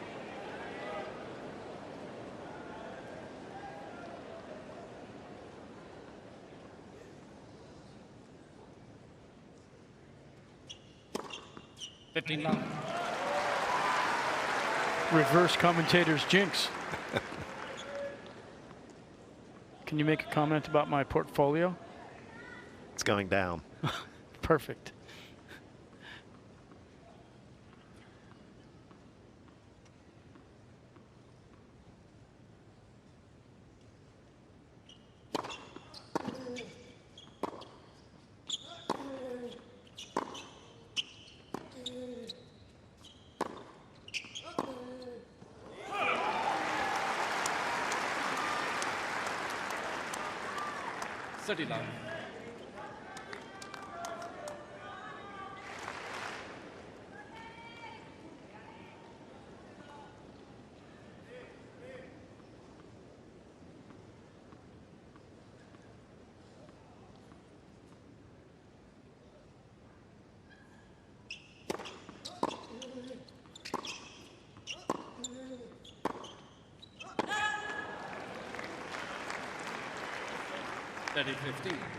Love. Obviously, the players can't get given the towels here, so that does add a bit of mileage to the encounter when you're out on these big stadium courts, when you have to wander over there all the time. Yeah, it's a long walk. There's no doubt about it. It's interesting that here at the Open, the other events leading up here in Australia, they had little containers basically that the ball kids would hold the towels in and bring them out to the player. But here you have to make that walk. Left, first serve.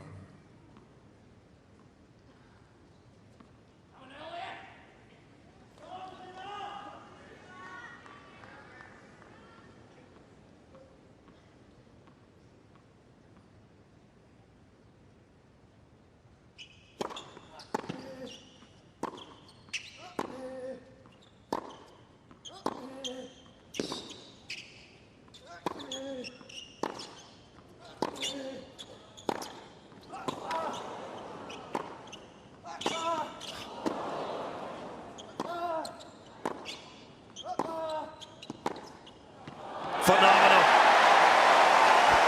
Absolutely phenomenal. Jannik threw the kitchen sink at Spizzirri in that point. And Elliot had the right answer on every single ball. He found another gear there, Brad. They were like lasers. I mean, a few of those shots from Spizzirri could only have been inches over the tape, but he was crushing the ball. Goes back to what you said, Flambeau, in that third set when Jannik was really at his worst and just sort of patting the ball over. That was what the time that Spizzirri struggled the most in many ways. Yep. Yep. Spot on. 40-10. Sinner serving bigger, hitting bigger, moving better. And in a weird way, Spizzirri prefers it. Yeah, I'm not sure it's in Jannik's makeup unless he's in the middle of cramping to actually slow down ball striking.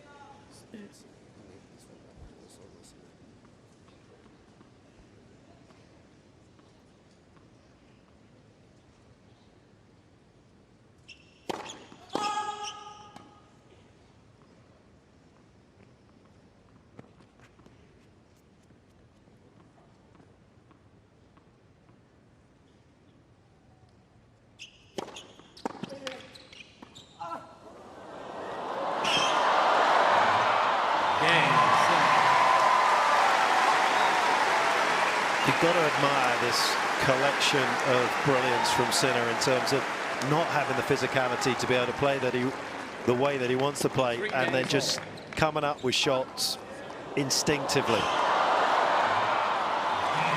Yeah, and also I think, you know, what Christopher Williams was saying to Elliot a while ago when he mentioned that he's going to go in and out.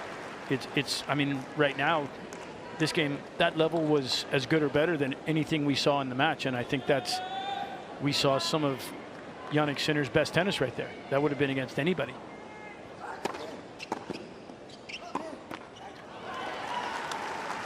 And having been a break-up in the third set when Sinner was struggling and a break-up in the fourth set, this is the moment when you're not used to being in these situations, perhaps, that the doubt starts slipping into your mind like a crocodile into water. Maybe whatever he did, whatever he took during the 10-minute break, it's taken this period of time potentially to kick in. He's starting to feel better.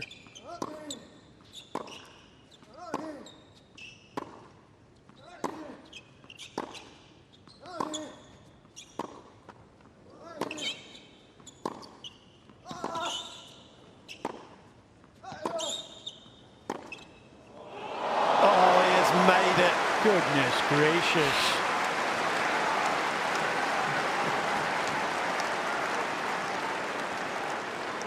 Spizzirri was doing some hard work during that point.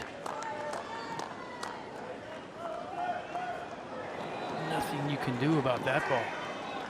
Shot quality, accuracy off the charts. It's a game of physics and chance, and Sinner took his chance. Saw the opening.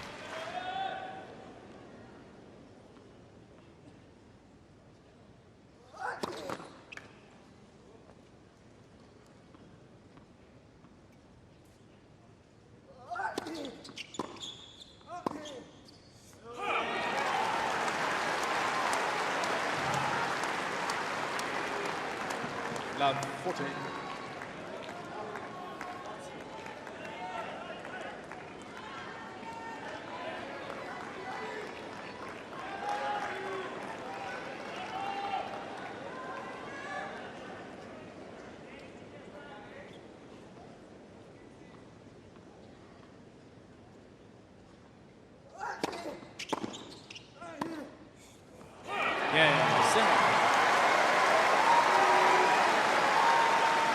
Absolutely remarkable turnaround in this fourth set, as it was in the third for the world number 2.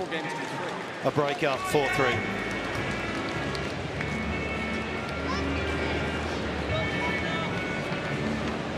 That backhand down the line, in amongst everything else that we have seen, was my shot of the day from Jannik. Yeah, to say that was something special is understating it by far. What he's been able to find, given the scenario in the third set, is pretty remarkable. As I said before, you can't measure, and I think that this kind of a match gives us an opportunity to really revel in seeing his character and his determination and the heart that he has to get through this kind of a situation.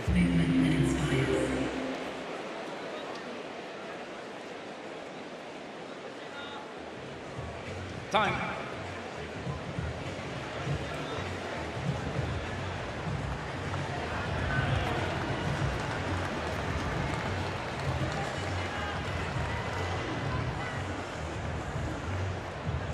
Memories at this stage of the match can be a little bit more destructive than missed ground strokes. Eliot Spizzirri never been in this situation before, and all of a sudden finds himself trailing by a break in the fourth. He has done some remarkable things today, has the American. Can he do one more?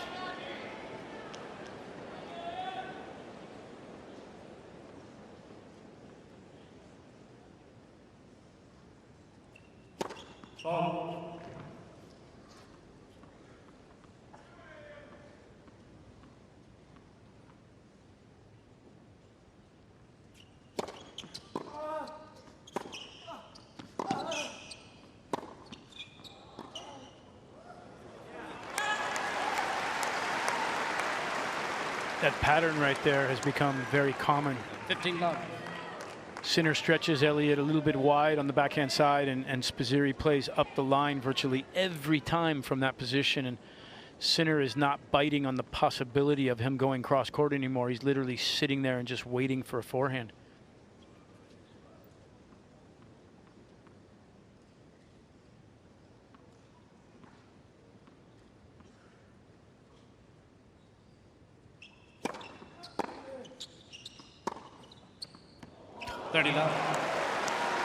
It's astonishing.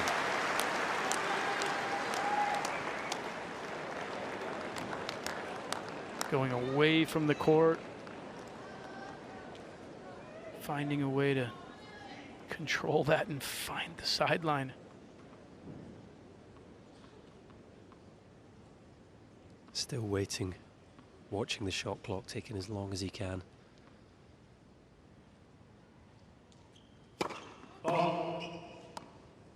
It's interesting also, Colin, as we saw that close-up of Jannik's face. Doesn't look like he's sweating much at all now.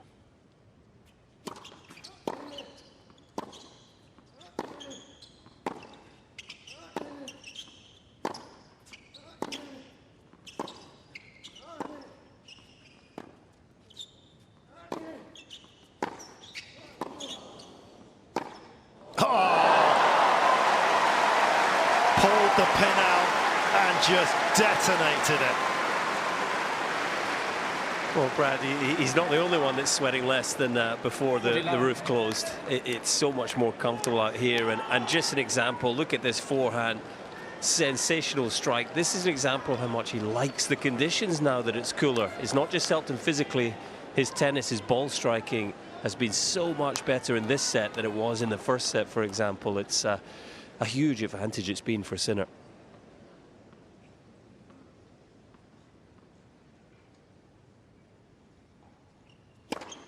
Again, Sinner.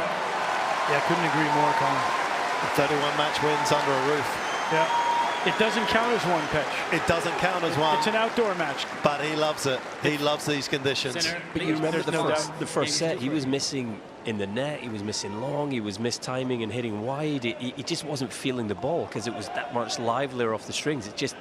It's deader now, and he just thumps it in these conditions, doesn't he? It's breathtaking.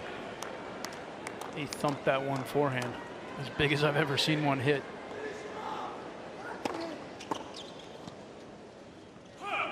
$15 love.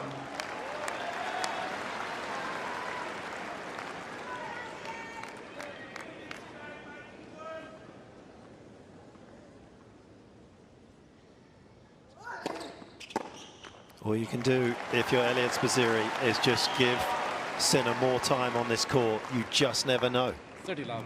Could fall off a cliff in any instant.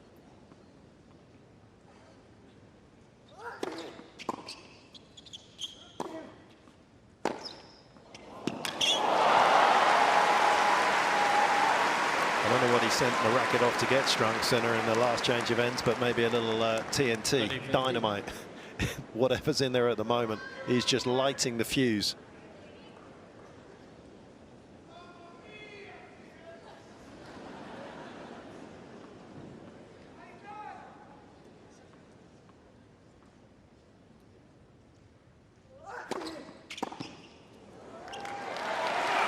Good serve, Spizzirri. I want to see a little more tennis out here. 40-15.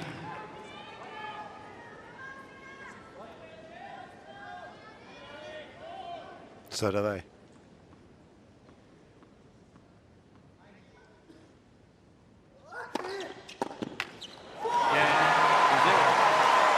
going to get at least one more game.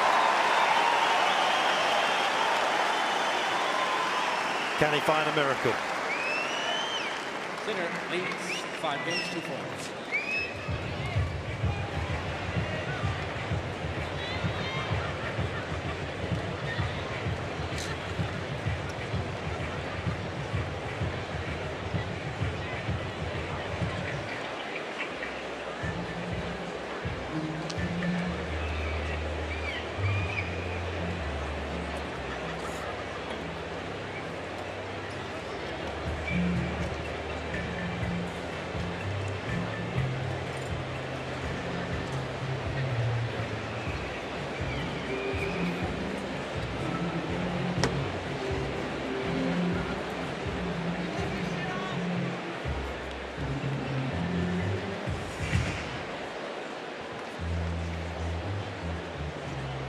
Time.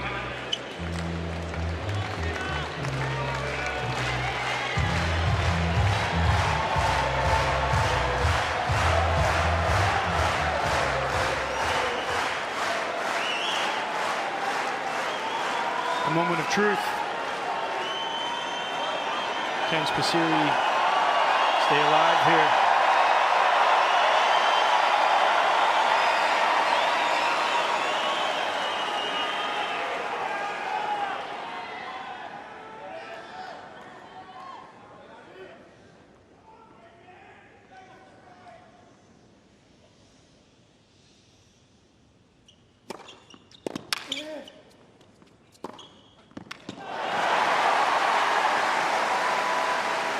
Strike one.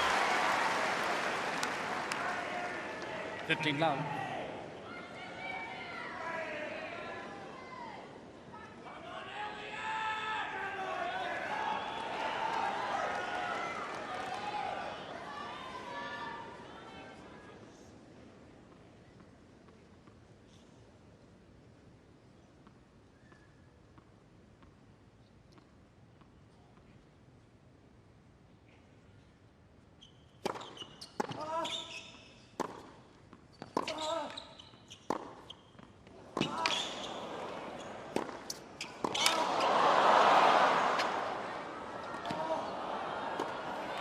He's there.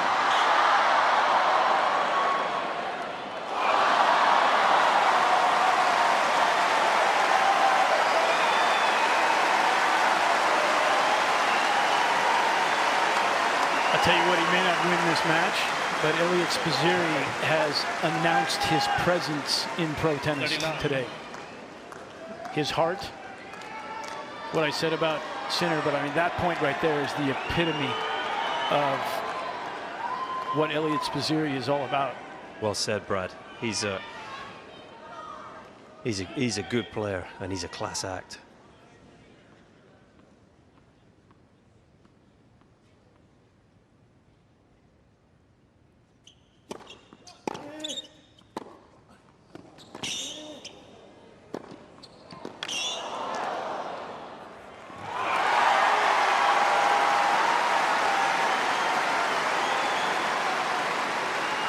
Destiny doesn't do home visits.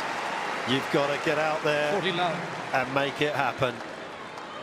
And that is exactly what the two-time defending champion has done here today.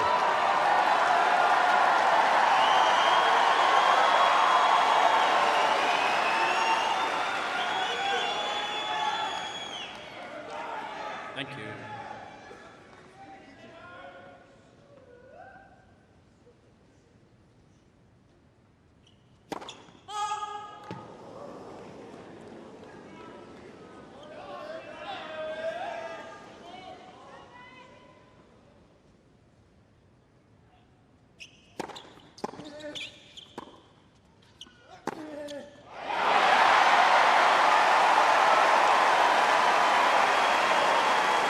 He's not going to go away. 40-15.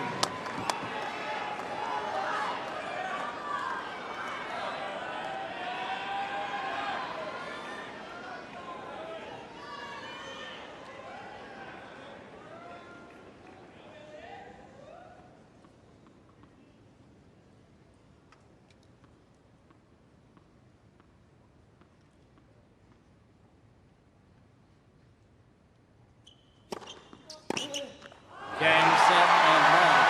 Sinner. 3 sets to 1. Sinner survives. 6-3. 6-4, 6-4.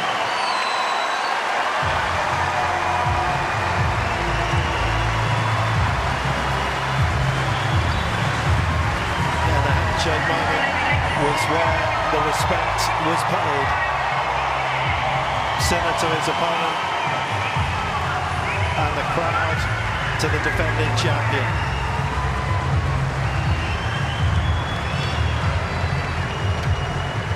And on a day where it felt as though the earth was rising into the sun in terms of the temperature, it is Sinner who has risen from the rubble.